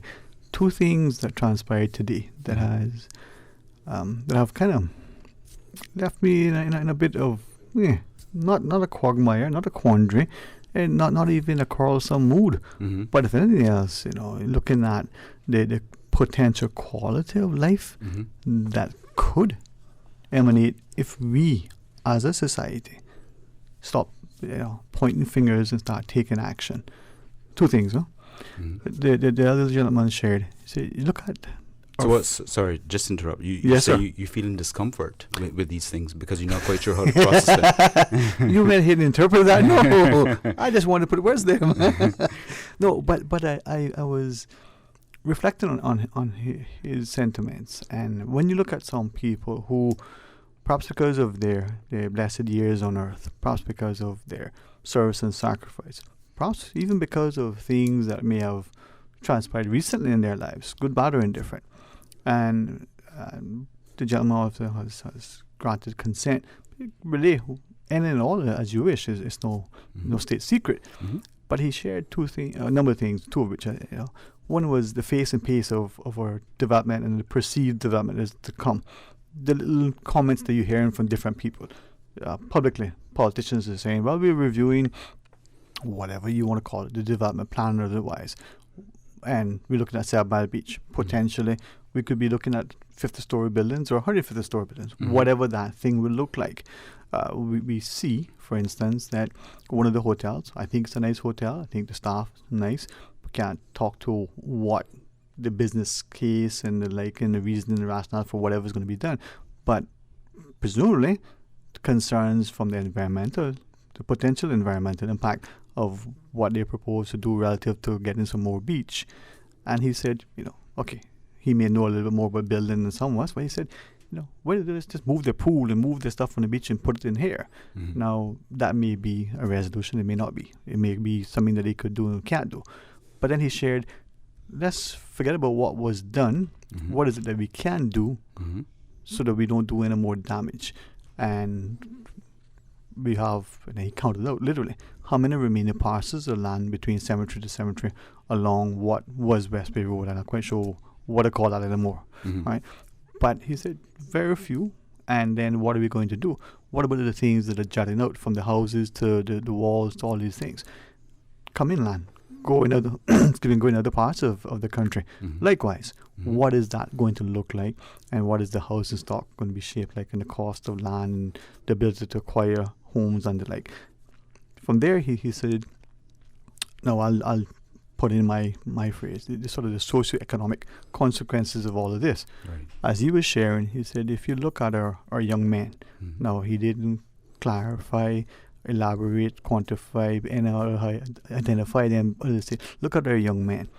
The number of them seemingly unemployed, seemingly may have some issue of abuse, and seemingly an increasing number, men and new faces on a very, unfortunately growing basis. Every day you see what looks like, someone else. Now, is that, he said, one, because they're starting to recognize, I need to come out of the shadows because I need some help and I'm being encouraged to do that.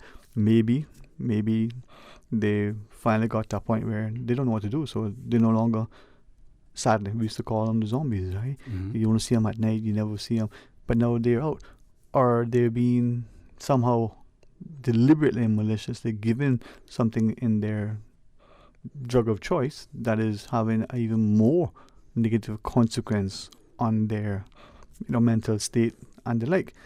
But he shared the end result is that they're probably going to end up before the courts, and some they're probably going to potentially be in prison for some. Then when they try to reintegrate into society, the impossibility, right? And as I was trying to mull that over all this morning, I'm thinking, that's a lot of stuff. Yes, a lot of stuff. I think I need to cassava cake. But if I could just yes, sir. They're doing, and of course they're all very valid and important points, and I'm sure that most people in Cayman have thought about these issues from one perspective or the other. But if I can endeavor to boil it down to concise points insofar as possible, so as to perhaps give additional food for thought. One, in relation to development, we're not unique insofar as we're facing a situation whereby as the population grows, that increase in population will become an exponential growth, or has become an exponential growth. We're talking about 1979, we had 16,000 people. Today, not very much. Very much time has passed since then. It's certainly been within my lifetime and yours. Thanks a lot. We're under 1,000 people shy of 70,000. Right? If it isn't, with respect, if it isn't closer to 100,000. Well, I hear what you're saying, but I say that deliberately now because just do a quick statistical analysis. You interrupted me. I did, deliberately so, and I might do it again. Yes, sir. But the point being that Grand Cayman, you take the population of 70,000 approximately, and you consider the ramifications for a piece of land, which is an island, which is 76 square miles in size, of which only 33% is actually arable land, and the remainder is actually effectively marshland. Mhm. What this means is that you have two effective choices in very simplistic terms. You either go upwards or you figure out a way as environmentally conscious as possible to and mitigating as much potential damage as possible Mhm. to make use of the land which is otherwise not usable for building purposes Mhm. or any other purpose for that matter other than the preservation of the environment. Mhm. So obviously that's a major consideration Mhm. and involves substantially more planning and costs and so on and so forth. As regards the persons Mhm. that are affected directly, indirectly, in particular young men, and in particular young Caymanian men. Mhm. Obviously, that's a rather more complex scenario. But in a nutshell, what I would say is that, as we grow, we have to be increasingly more conscientious about involving our people and ensuring that they are willing and able to take up the various positions that they should be filling, the various roles that they should be filling. And that would mean having the impetus to do so, as well as ensuring that they have the necessary tools in terms of education and opportunity.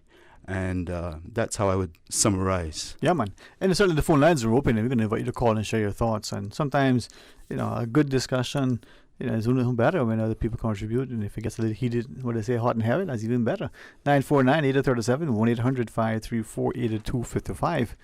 We're going to pause and take a break. When we come back, if you remind me to remember, I want to ask you about this idea of building vertically and the like. But I also want to talk about consistency, precedence. The fact that sometimes what is deemed to be environmentally conscious for one developer, one project, while for another becomes exorbitant, prohibitive, and the like. Evolution. Oh, is that what it is? All right. Can we talk about those two things? And, maybe something else. Yes. Stay tuned for Talk Today. Go Cocoa Nuts with Cocoa Fest at Pedro Castle on February 8th from 12 to 6 p.m. Indulge in all kinds of coconut things. Coconut-inspired food, treats, fresh coconut water, crafts, games, music, and more. Admission is only $5 and free for kids under 6. Proceeds from each entry fee benefit Meals on Wheels Cayman. So if you like coconut, come to Cocoa Fest at Pedro Castle February 8th. For event details, check us out on Facebook. This ad is sponsored by Fidelity Bank. We're good for you. Dominion Life Global Ministries invites you to their first anniversary prophetic convention. Theme, I Must Recover. February 13th through the 16th at the Georgetown Town Hall, featuring Apostle Joseph Jogona, Thursday and Friday, 7 until 9:30, and Sunday, 1 until 3:30, with an elegant Valentine's soiree on Saturday the 15th. If you need more information on the convention or to purchase tickets to the soiree, call 326-0744. The Dominion Life Global Ministries first anniversary convention, February 13th through the 16th at the Georgetown Town Hall. ValueMed Pharmacy is your community care partner for health and wellness needs. We offer convenient prescription processing at the counter and online at value-medpharmacy.com. That's VALU-medpharmacy.com, with pickup available at the Walkers Road or Boddentown location. We also accept transfer prescriptions from other pharmacies. More than just a pharmacy, shop ValueMed for personal care and beauty products from trusted brands, perfume and gift sets, Hallmark and greeting cards, baby clothes, footwear, handbags, swimwear, home decor, toys, school supplies, and stationery. And home convalescence aids like wheelchairs, walkers, crutches, canes, and hospital beds. With 2 locations to serve you, Walkers Road in Georgetown and in Evron Plaza, Boddentown. Visit ValueMed, more than just a pharmacy. At Seaboard Marine, customers often ask us questions about their shipments. Hi, I'm thinking of buying a car from the States. Which port do you ship out of? Hi, we ship out of Miami, Houston, and Brooklyn. Just let us know your port of choice and we can provide you with a quotation and answer any questions you may have on insuring and protecting your vehicle during its journey. Shipping shore to shore, Seaboard.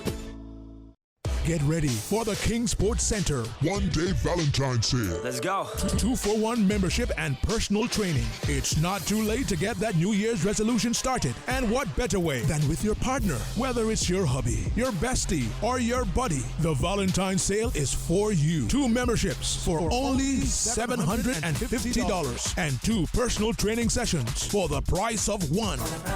King Sports Center one-day sale, February 14th. For more information on their variety of services, call their friendly staff today at 946-5464 or email kings@candw.ky, or you can visit kingsportscenter.com. King Sports Center, your one-stop shop for fitness, recreation, and relaxation. Yeah.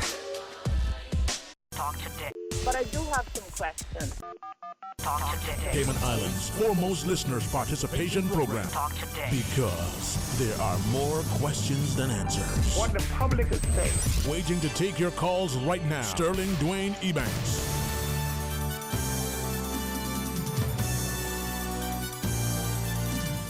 Hey, good afternoon and welcome back. Thank you for joining us. And I'm really grateful for the excellent company of Mr. Patrick Schmidt. Pleasure to be here, sir. Hey, thank you very much, man.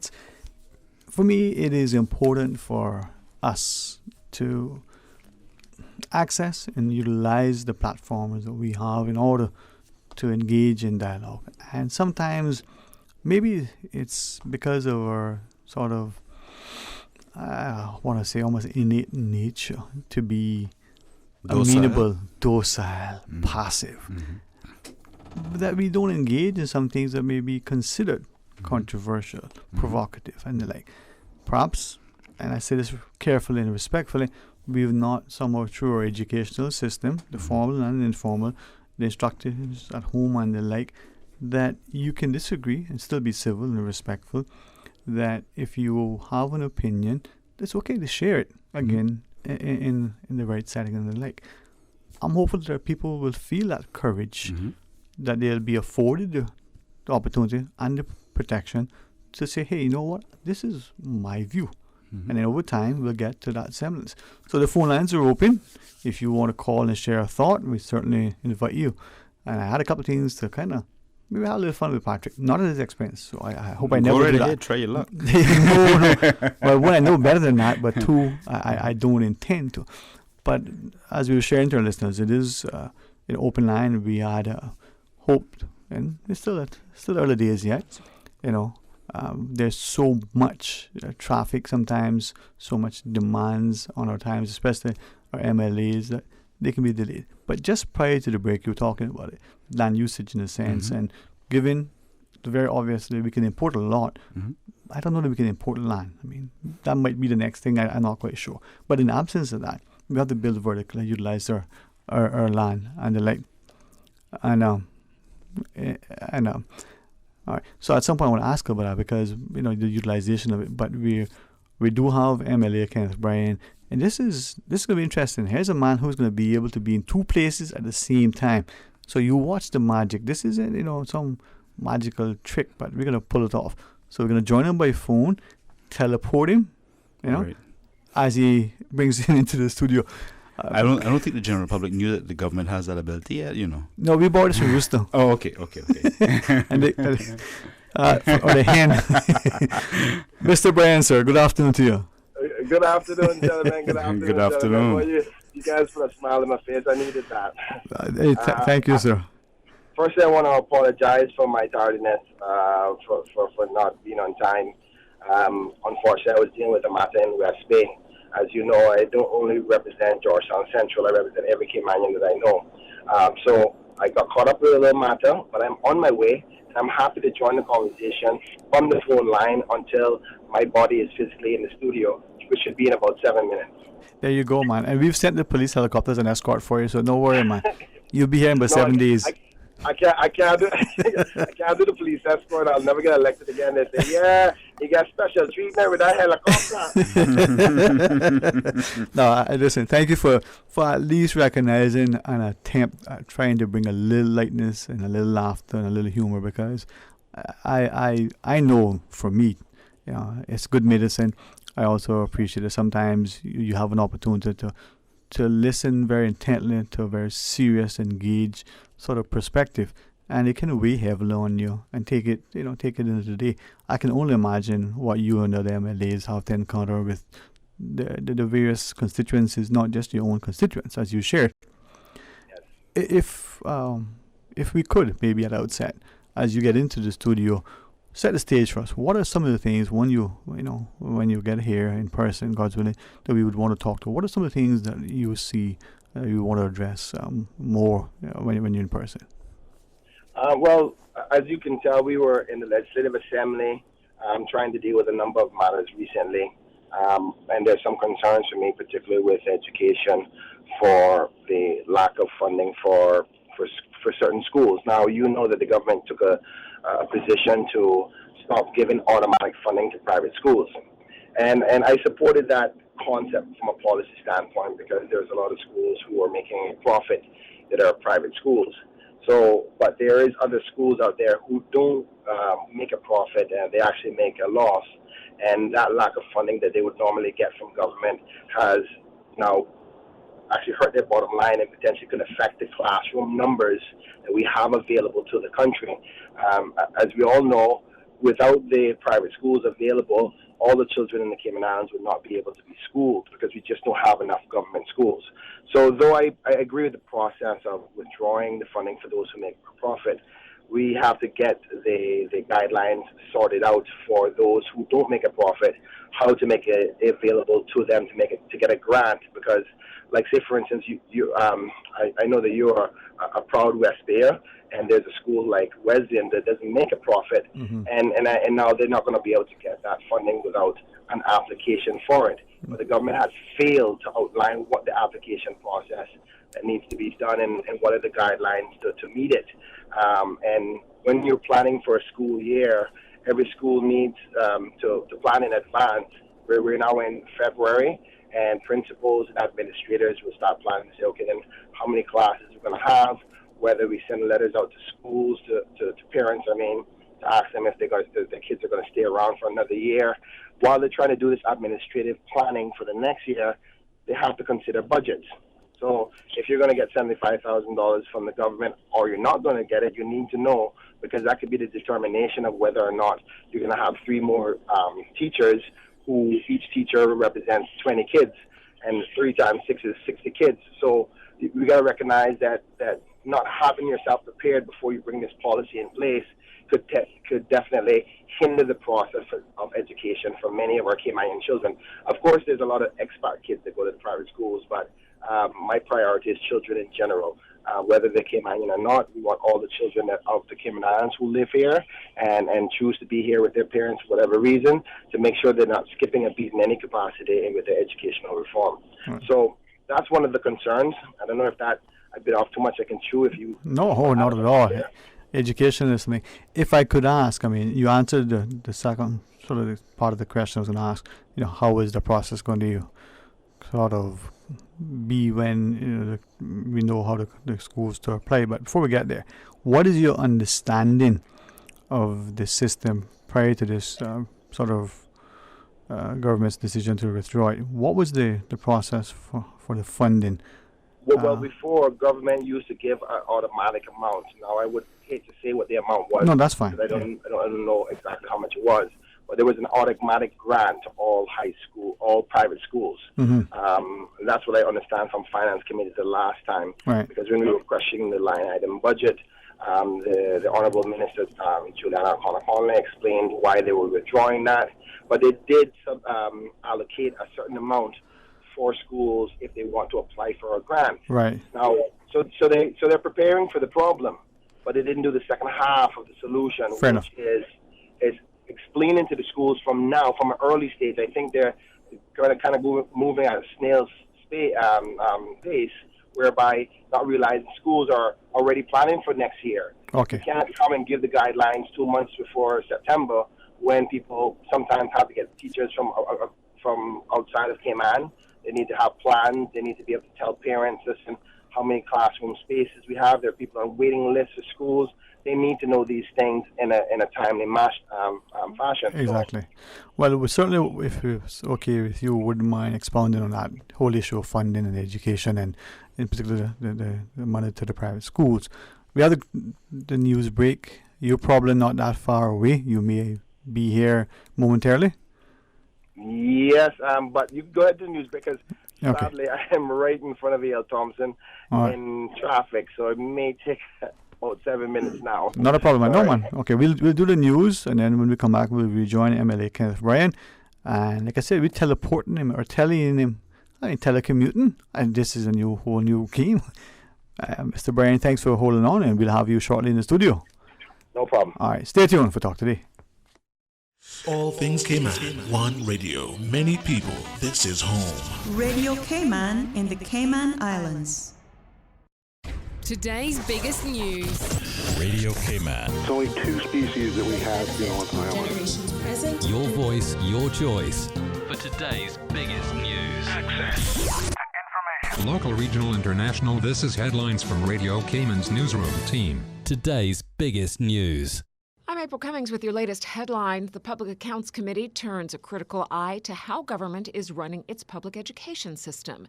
Today, they questioned top ministry and Department of Education staffers about the Auditor General's November report on school education. We'll have more tonight at 6.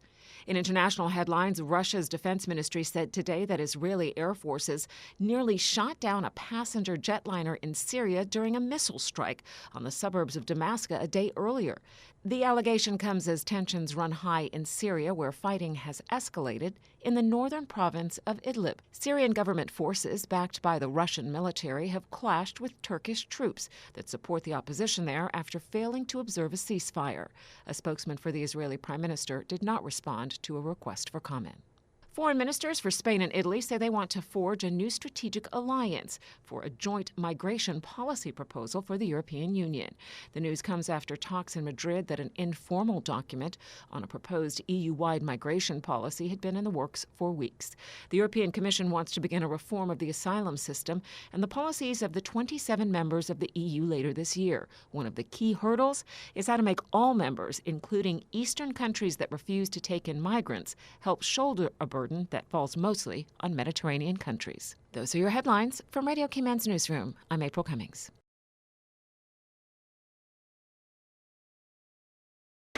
Stay in touch with Radio Cayman for the latest in news and information. Follow Radio Cayman on social media, Facebook, Instagram, Twitter. Download the Radio Cayman app or log on to our website, www.radiocayman.gov.ky. Radio Cayman, your voice, your choice, your radio. Your favorite family fun day is back.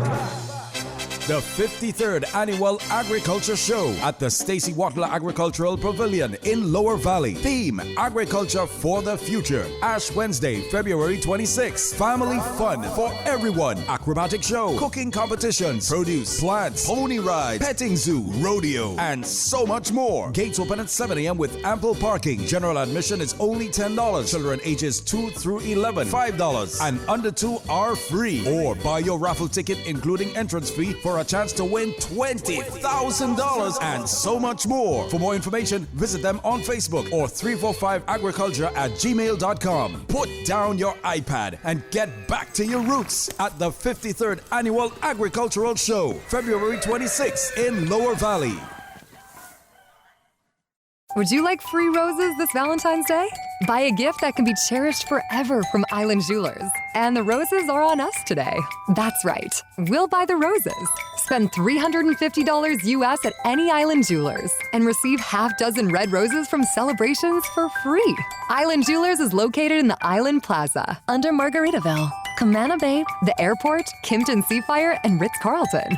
Show her you love her today, forever, and always with Island Jewelers.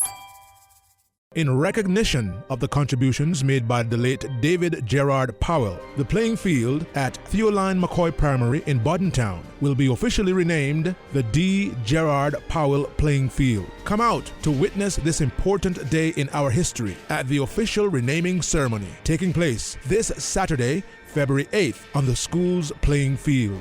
After the ceremony, stick around to watch exhibition football games by the school's football teams and an exciting scrimmage showdown between the legendary Reds and Blues. See you this Saturday at 5:30 p.m. for the ceremony. Bring your family, friends, red and blue flags for the games at 7 p.m.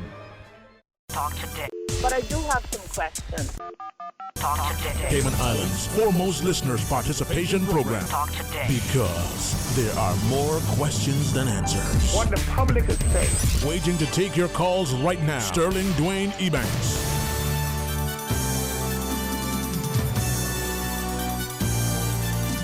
Hey, good afternoon and welcome, Mike. Thanks for joining us. And again, a special thanks to Mr. Patrick Schmidt for sitting and joining us. MLA Kenneth Bryan is with us. All right, he's on his way. We had him on the phone, and I don't know. Somehow we managed to not have him on the phone, so we'll get him back on the phone.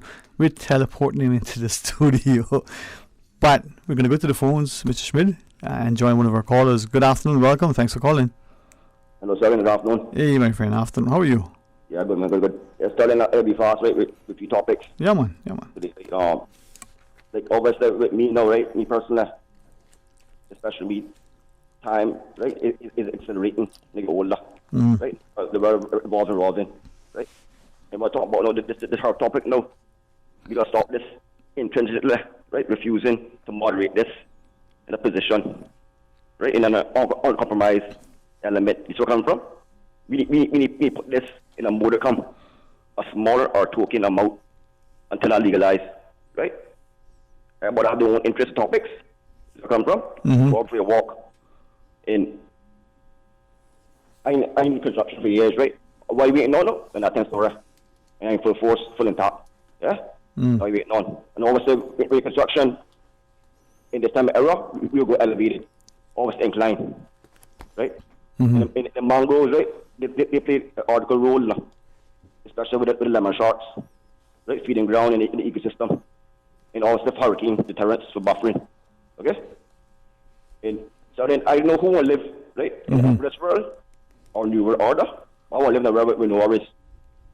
Right? And with this coronavirus thing, the North Terminal, South Terminal, you need antiseptic, disinfectant, the partial lounge airport, arrival lounge, everything. I mean, it make a difference so sort of way. You know? Sanitize the place carefully. And last thing I say, Sterling, last Friday when I called you about the Brexit, your co-host asked me about the Brexit thing. Right now, UK they got to take a position, stand up either US or China, right? Because they dominating place now, trading. China forcing the Hawaii phone, the 5G telecom network, and UK, that would take years for them to get that if they do it on their own. So that'd be a deal breaker with the Atlantic trade, US trade agreement. So UK got to decide which one to do. Yeah, true. Either Trump or the Chinese. Where come from? Yeah, man. All right, that's cool, man. Have a good weekend. Hey, thank you very much too, man. Thank you for sharing. And as we mentioned earlier, MLA Kenneth Bryan is going to be joining us in person momentarily.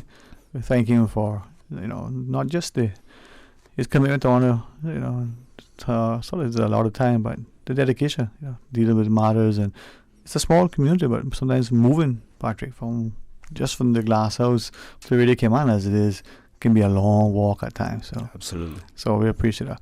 We'll have him seated with us momentarily, and as we get into the discussion, talking about the issues in the Legislative Assembly and the like. But why we do not? You were referencing earlier about development, and I wanted to ask, building up probably makes good sense, but are we going to balance that so that it's aesthetically pleasing, it's structural, sound, and it's consistent and the like? So for those of you who are joining us on the YouTube, man, you're thinking, well, them Georgetown boys, they're handsome, but then you look at the West Viewers and go, man, they came on. Well, Mr. Bryan, good afternoon to you, sir. Good afternoon to you, sir. Good afternoon. Good afternoon, brother. All right. And thank you, too, for being so gracious and your willingness to sort of, hopefully, my attempt at being a comedian wasn't too bad. No, telecommuting and teleporting you, you're talking on the phone while you're some people didn't call it telephone anymore. Trying to just trying to do as much as I possibly can, while the people have given me the honor to represent them. So thank you, sir. And it was really an effective use of time, because as we do that now, we can continue the discussion. For those, if I may, we were talking about education and some of the issues in the Legislative Assembly, and the notion that the government has decided, hey, we're not going to, just do a large grant that we did in the past to the private schools. We're going to do it a bit differently. I think you were very, very, astute in saying, well, okay, they do that. I can support it in principle, but what is this thing going to look like? I want to revisit, as you started to share, and to determine how the funding was, and perhaps maybe understanding to what extent. Now, we're told government gave money to the Private Schools Association, and amongst themselves they divided up based on some derived formula. Was that how it worked? Yes, I think there was a set amount that was given to all schools regardless of the size. Now, I stand to be corrected on this information, but the fact is it's no longer there anymore. So we allocated a certain amount as a parliament together to say, well, if there's a school in need, and it doesn't only mean private schools, it could be public schools for any purpose whatsoever that is not already allocated by some other means. But the only problem with that is that you decided to do that and haven't had the other things in play ready for that to go. So with that being said, I'm bringing it up because I brought it to the attention of the chief officer, and I'm going to continue to say it on the radio until I see them announced to the schools to let them know exactly. Right. These schools are depending on that information so they can make the application as soon as possible. So, Mr. Bryan, from that perspective then, would it be that the notion then that in the past some had shared that when the private schools received the funding, it wasn't that the money was given or used for students to sort of defray or help to defray the cost of attendance? It was given to the schools, they utilized it in whatever manner they used it.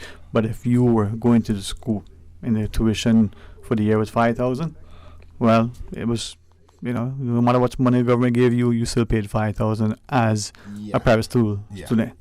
Well, I don't know what the regulations were as to how the money to be used. As far as I knew, there wasn't really any other than the fact that it had to go to school purposes. So whether you put it to tuition or not, I think is kind of a moot point. But I'm just glad that we've decided to address it, because it wasn't really fair when private schools were making a profit, but the profit they were making was based on the fact of government gave you X amount of thousands of dollars, so it seems as if you wouldn't have needed. And with that, I was just wondering, and perhaps we'll move on once we know more. But but I was just wondering, and we just quickly did a check. No confirmation, but we were wondering, someone had suggested that as government makes this proposed change, that what they would do then would be, hey, here's the money, and so when the private schools apply for it, it'll be in the form of a bursary or tuition, some sort of allotment. They have to defray the cost to encourage attendance, as opposed to the perception that some have now that in absence of government funding for private schools, then there will be this great need for more public construction of schools. If you're not benefiting from the money in any way, then if you think about it, I'm thinking we're talking about numbers are about $60,000 to $70,000 in the grant. If a child is paying $1,000 or $800 a month for 10 months out of the year, you're talking about the grant only probably helping a couple of children. So I don't think it has a big difference on how many children come, outside of if that money is used to pay a teacher. So the place may have a classroom, but if you can't afford a salary for a teacher, that teacher can teach 20 children for a whole year. So you can look at it from that standpoint. But ultimately, I only brought it up because I want those who have the power to get the ball rolling as to what is necessary for these schools to make these applications for these grants, to get the ball rolling, to let the schools know.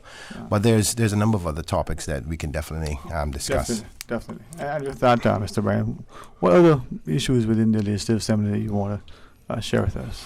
Well, there was some questions that I put to the Legislative Assembly in respect to the hiring practices in civil service, and we have what we call the Second Chance program, which I'm very pleased with the Deputy Governor and his team for implementing, basically meaning that persons who have been, incarcerated and come back out and proven that, they've reformed their life and the like, that they can come back and get an opportunity within government. One of the questions I was concerned about, though, is that not that I undermine the opportunity for persons who have made a mistake and been given a second chance, but you have people who have made a mistake who's never been to prison.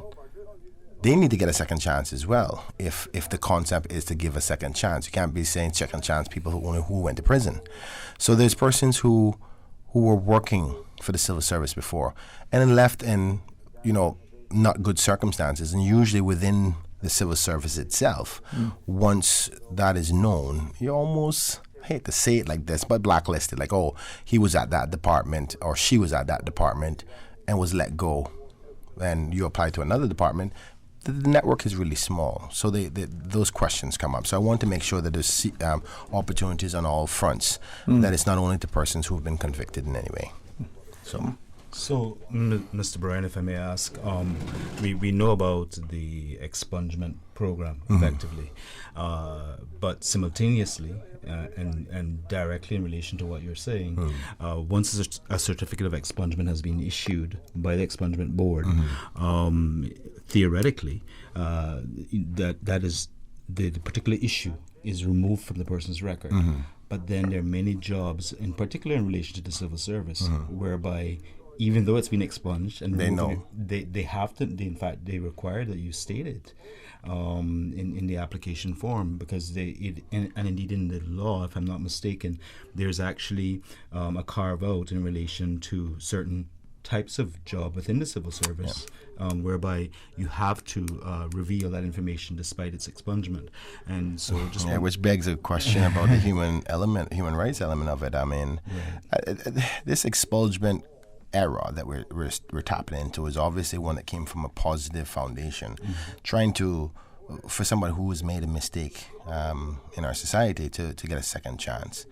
But I don't think we have filtered that out enough to make sure that it's beneficiary, because people, particularly in a small jurisdiction like the Cayman Islands, once you make a mistake here, sometimes no matter how much you take it off the record books, people still know, and subconsciously those practices of knowledge of a past mistake come out in the hiring practices, and so much so that it's even stated on the applications, like you said. But we have to be mindful that there are some provisions or some posts that if you are caught for, and I hate to say this, but molestation, and your record has been expunged or what have you, or some sort of inappropriate behavior with a female or a male or kids, and you apply for a school job, you need to know that. You know what I mean? Like there's certain parameters that I think that is important, even for internal purposes, for it to be known.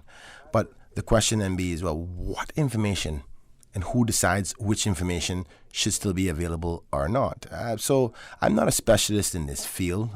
It's a very difficult one to choose because, say for instance, in the private sector, say for instance you got caught with a marijuana spliff, or I got caught with a marijuana spliff, as opposed to somebody who got done for armed robbery. Who are you to tell the employer what part they shouldn't know? So it's rather subjective, and how you get to that stage, what principles you use to say the society shouldn't judge somebody on certain characters is up for question. I would like to see other jurisdictions and see how they handle it, what their experiences are, and what they learned from it. But it is a difficult one, because I understand the business concept. They need to know their employees, but there's also a moral obligation to making sure that the community still has an opportunity to survive if we want true rehabilitation. And if you don't do your part as employers, then you'll never really get that, because part of rehabilitation is employment. If a person can't work, I can promise you this: if they did something bad before and they can't get employment, chances are they're going to do something bad again, because 85% of crime is related to finances in some way, shape, or form, whether through drugs, whether through theft, whether through mishandling of whatever. Only 15% are actually related to domestic elements. Yeah, statistics say for here. For here, and that may sound a bit high. Here's what I'm saying. Mm-hmm. So, for instance, you have drugs, but drugs is also connected to money. Mm-hmm. So if we're fighting about turf war, that is on the basis of, okay, I'm trying to do an enterprise, a very illegal enterprise, but so there's drug-related crimes, which can still be connected to finances in some capacity. Really, the people that break the law, most laws relate to finances, unless it's domestically related, where, okay, we got in a fight, or me and my wife is fighting, or whatever. And that percentage is a lot lower than you think amongst all the crime. Most crime, if you check the case, somewhere in there is a connectivity to finances in some way, shape, or form. So, well, I would go down on a limb and say that I think the current system as it exists, albeit relatively new, is a little bit draconian. And the reason why I say that is because you have to, in most cases, you have to have gone at least 5 or 6 years crime-free, completely crime-free, before you can even be considered for an expungement, right? Yeah. And that's even after the particular offense has been expunged by operation of law. You still have to make the application for the expungement and be issued a certificate of expungement, and then take that to the police records department and have it removed, and then be able to produce your clearance certificate, right? And now, putting aside the whole issue of how that is done in other countries, and the fact that we are employing over 30,000 people from overseas, whereby we don't have a method of checking that particular system, but yet we're definitely disqualifying in many instances our own people, even after they've fulfilled all the requirements of the law and had their particular offense expunged. But it seems to me that it should only be relevant if that particular offense relates directly to the type of job that they're applying for.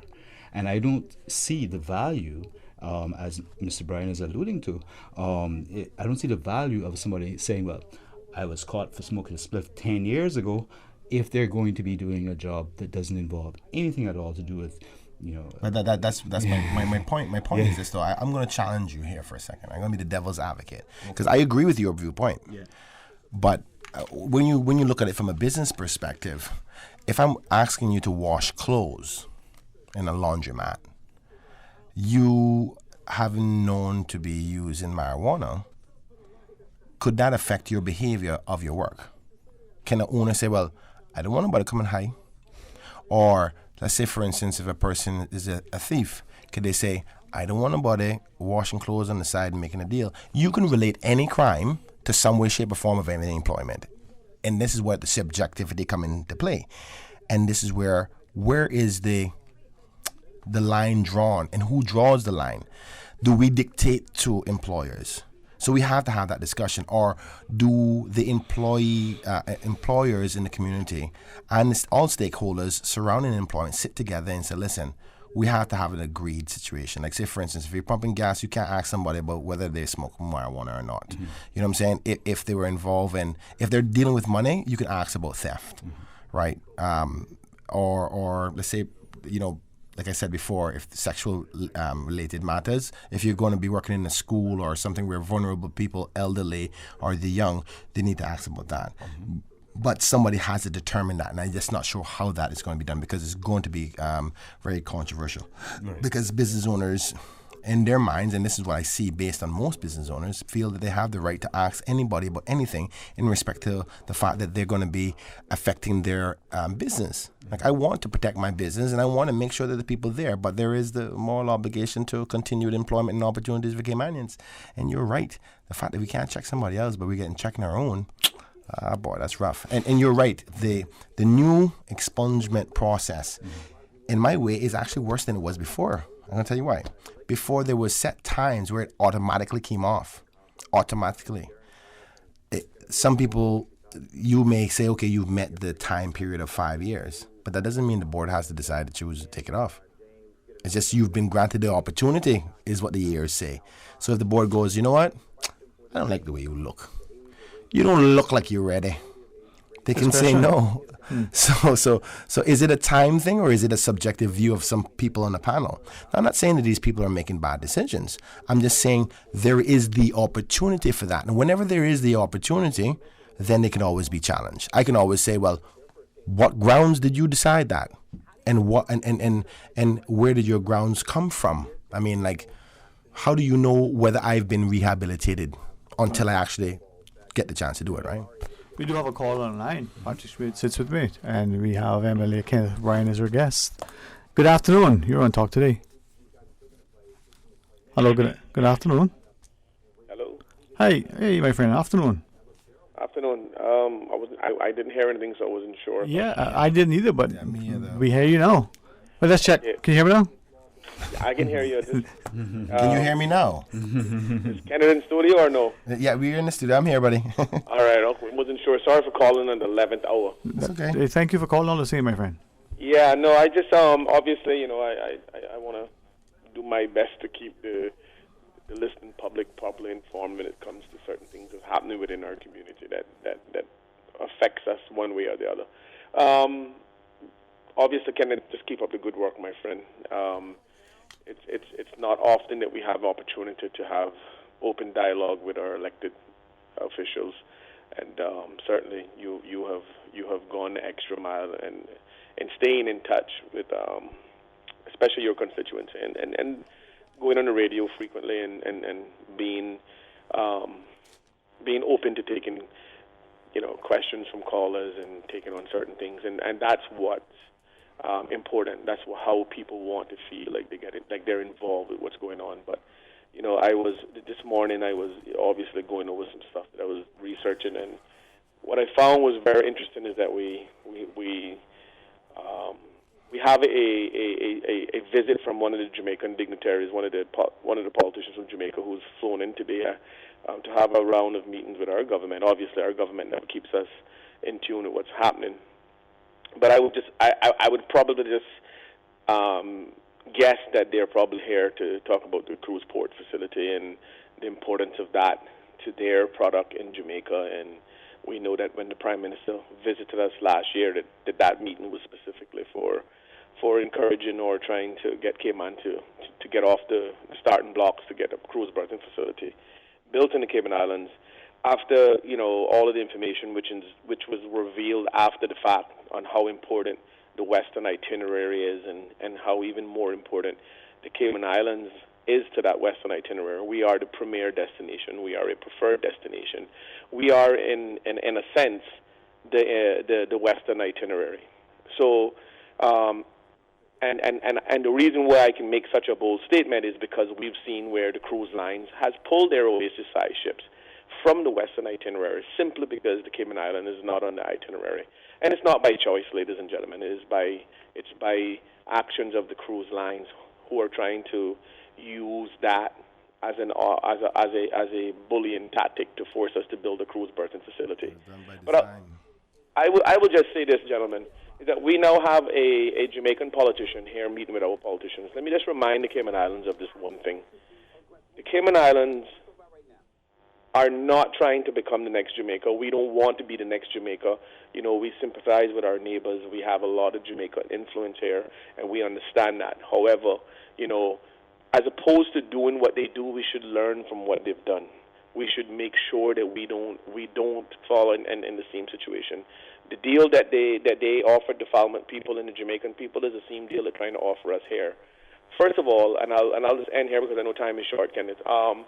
One of the things we need to pay attention to, ladies and gentlemen, is that if we're going to build a port in Georgetown, why are we not building an all-weather port, period? End of story. Because if we're going to spend $200 to $300 million to build a port, it should be an all-weather port. So I don't even understand which consultant consulted the government, which I beg to venture to say that they never take advice from people who give them good advice. Because if we're going to venture to build a port, it must be an all-weather port. And we must understand what our carrying capacity is. And we should not do what Jamaica did. We should not follow anything Jamaica did because they're yet to have a proven track record in terms of doing anything in their tourism product, especially with the port that has any high level of success. The Cayman Islands tourism product is just fine. It's thriving, it's growing, it's robust. We need to figure out a way to maintain a high quality so that we can maintain our numbers without the detriment of our environment and worse, our people. I'll listen in to the rest of the show, guys. Have a good one. Mario, if you're there, okay. Thanks so much for calling, Mr. Bryan. Yeah, thanks. And I was unaware that there was a minister here for that purpose. I think I saw a news article somewhere earlier this morning about that. It'd be interesting that the government actually tell the people if there is a minister here from Jamaica coming here to negotiate about the port, that the people should know. I mean, the things are some. Sadly, this is the cloudiness that happens in our information dissemination with our people that I don't like. I'm a pretty straight shooter. If I make a decision, I think I've tried my best to think all the preambles out and be comfortable to say it publicly. And if I learn new information, be happy to say, listen, sorry, the direction has to change now because of this new factor. So I am blown away to know that if in fact Mario is correct, that there's somebody here to discuss the port. Well, I guess we can do it in private. I can't see why they couldn't do it over the phone, but obviously it has to be important why the person is here. And I welcome them firstly to Cayman Islands, just in case they're listening. We like Jamaica is our kind of distant cousin, so we appreciate and we give our Cayman kind to that person just as much as I would expect them to do to our government when our government goes over there. But I was going to ask him, aren't we waiting on the results of the challenge before the court is supposed to be coming up soon? Because the port discussion has kind of faded a little bit, and I don't want it to fade because this is a serious topic. And Mario pointed to a very important topic, which is if we're going to get down this route of actually ports, we should be talking about an all-weather port, one that can be used all the time for all purposes. And you're talking about a safe harbor. So I'm going to have a sit down with him and ask him where his thoughts are on that, because we are a growing society. But I guess I'm a biased one because I am in Georgetown Central, but I don't believe in cargo. I don't know how would I say that?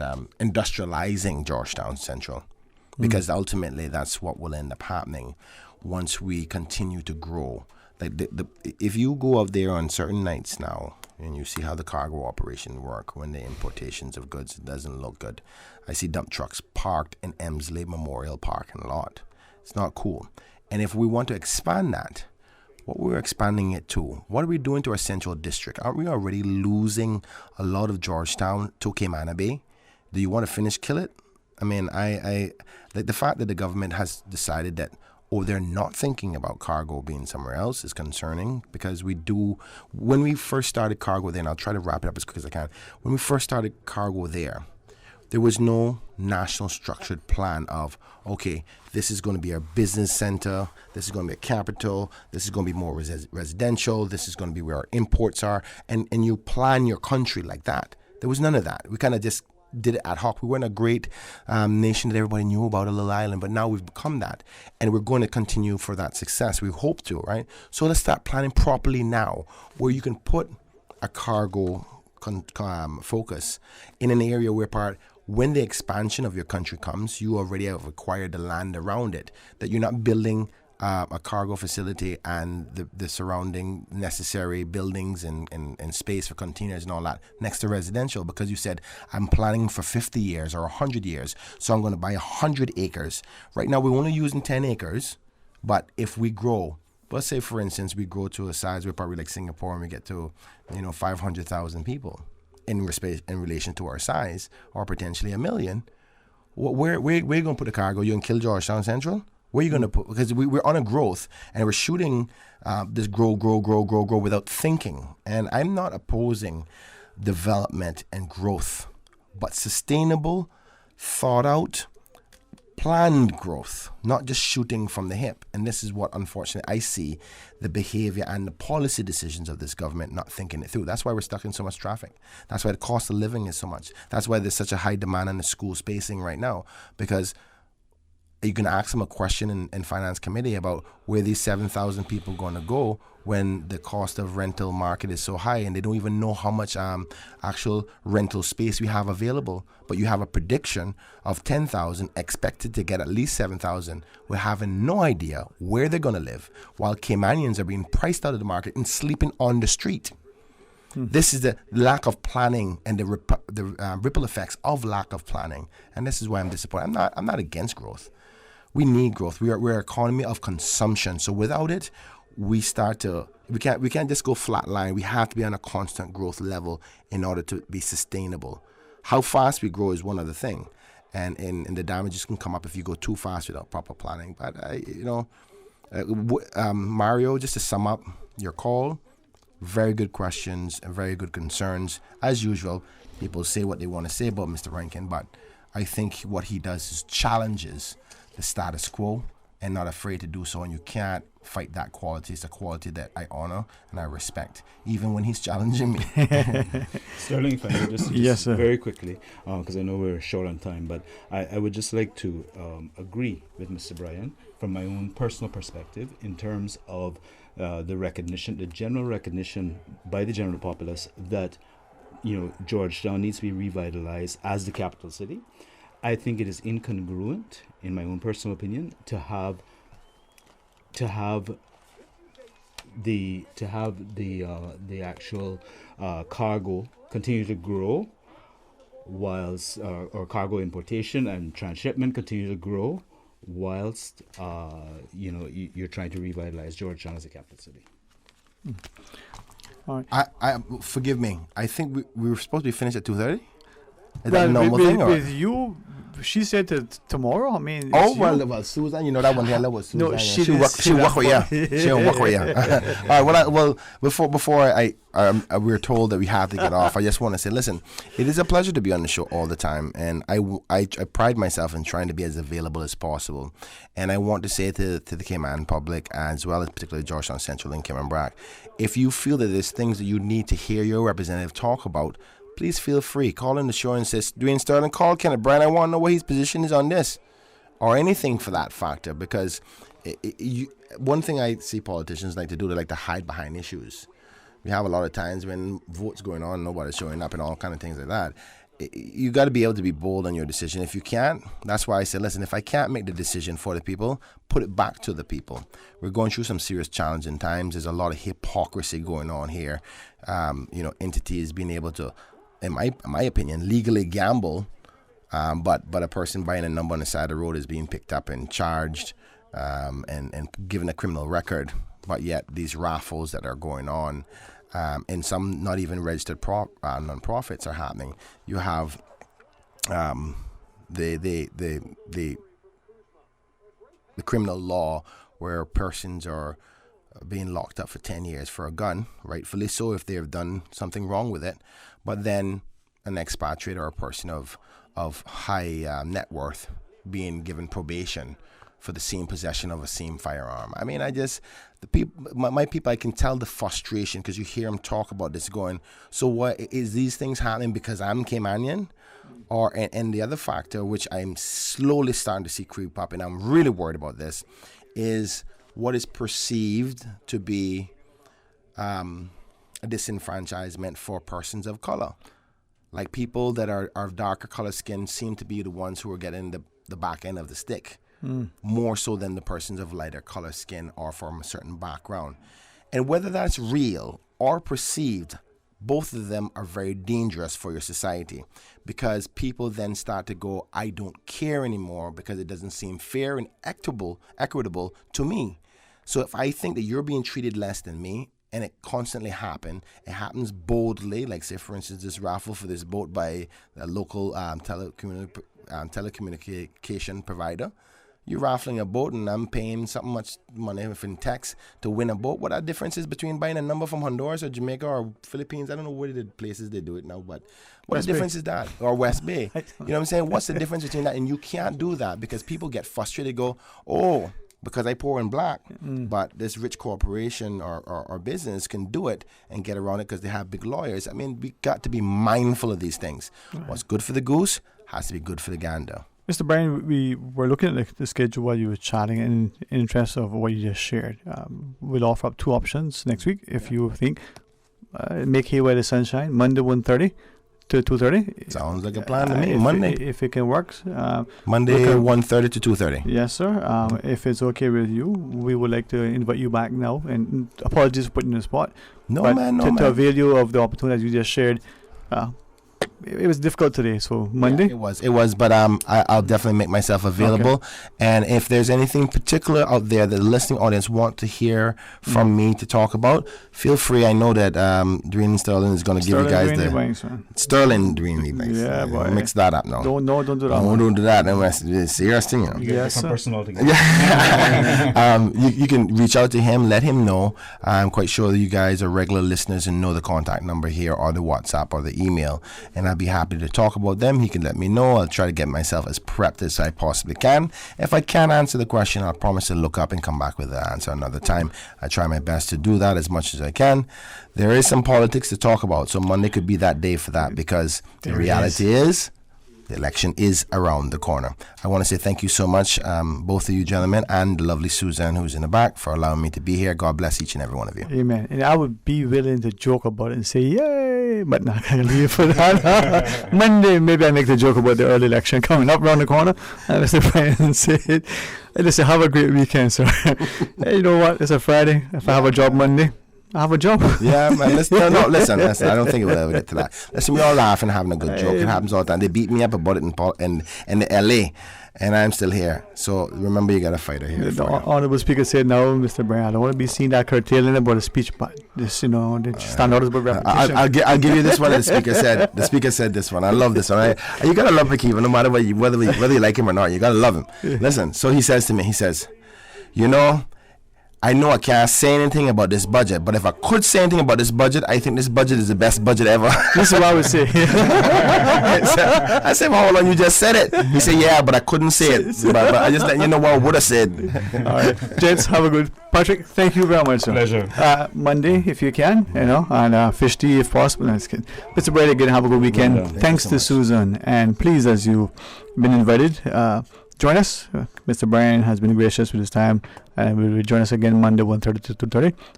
We've got other things scheduled to start the show, but hey, we'll tell you about that on Monday. Join Mr. Art for the record Monday morning and come back for Talk Today. Until then, be blessed.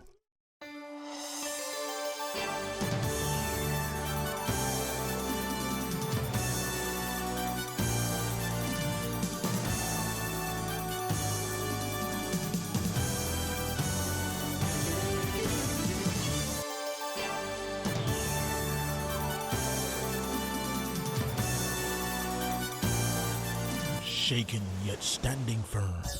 This is Radio Cayman in the Cayman Islands.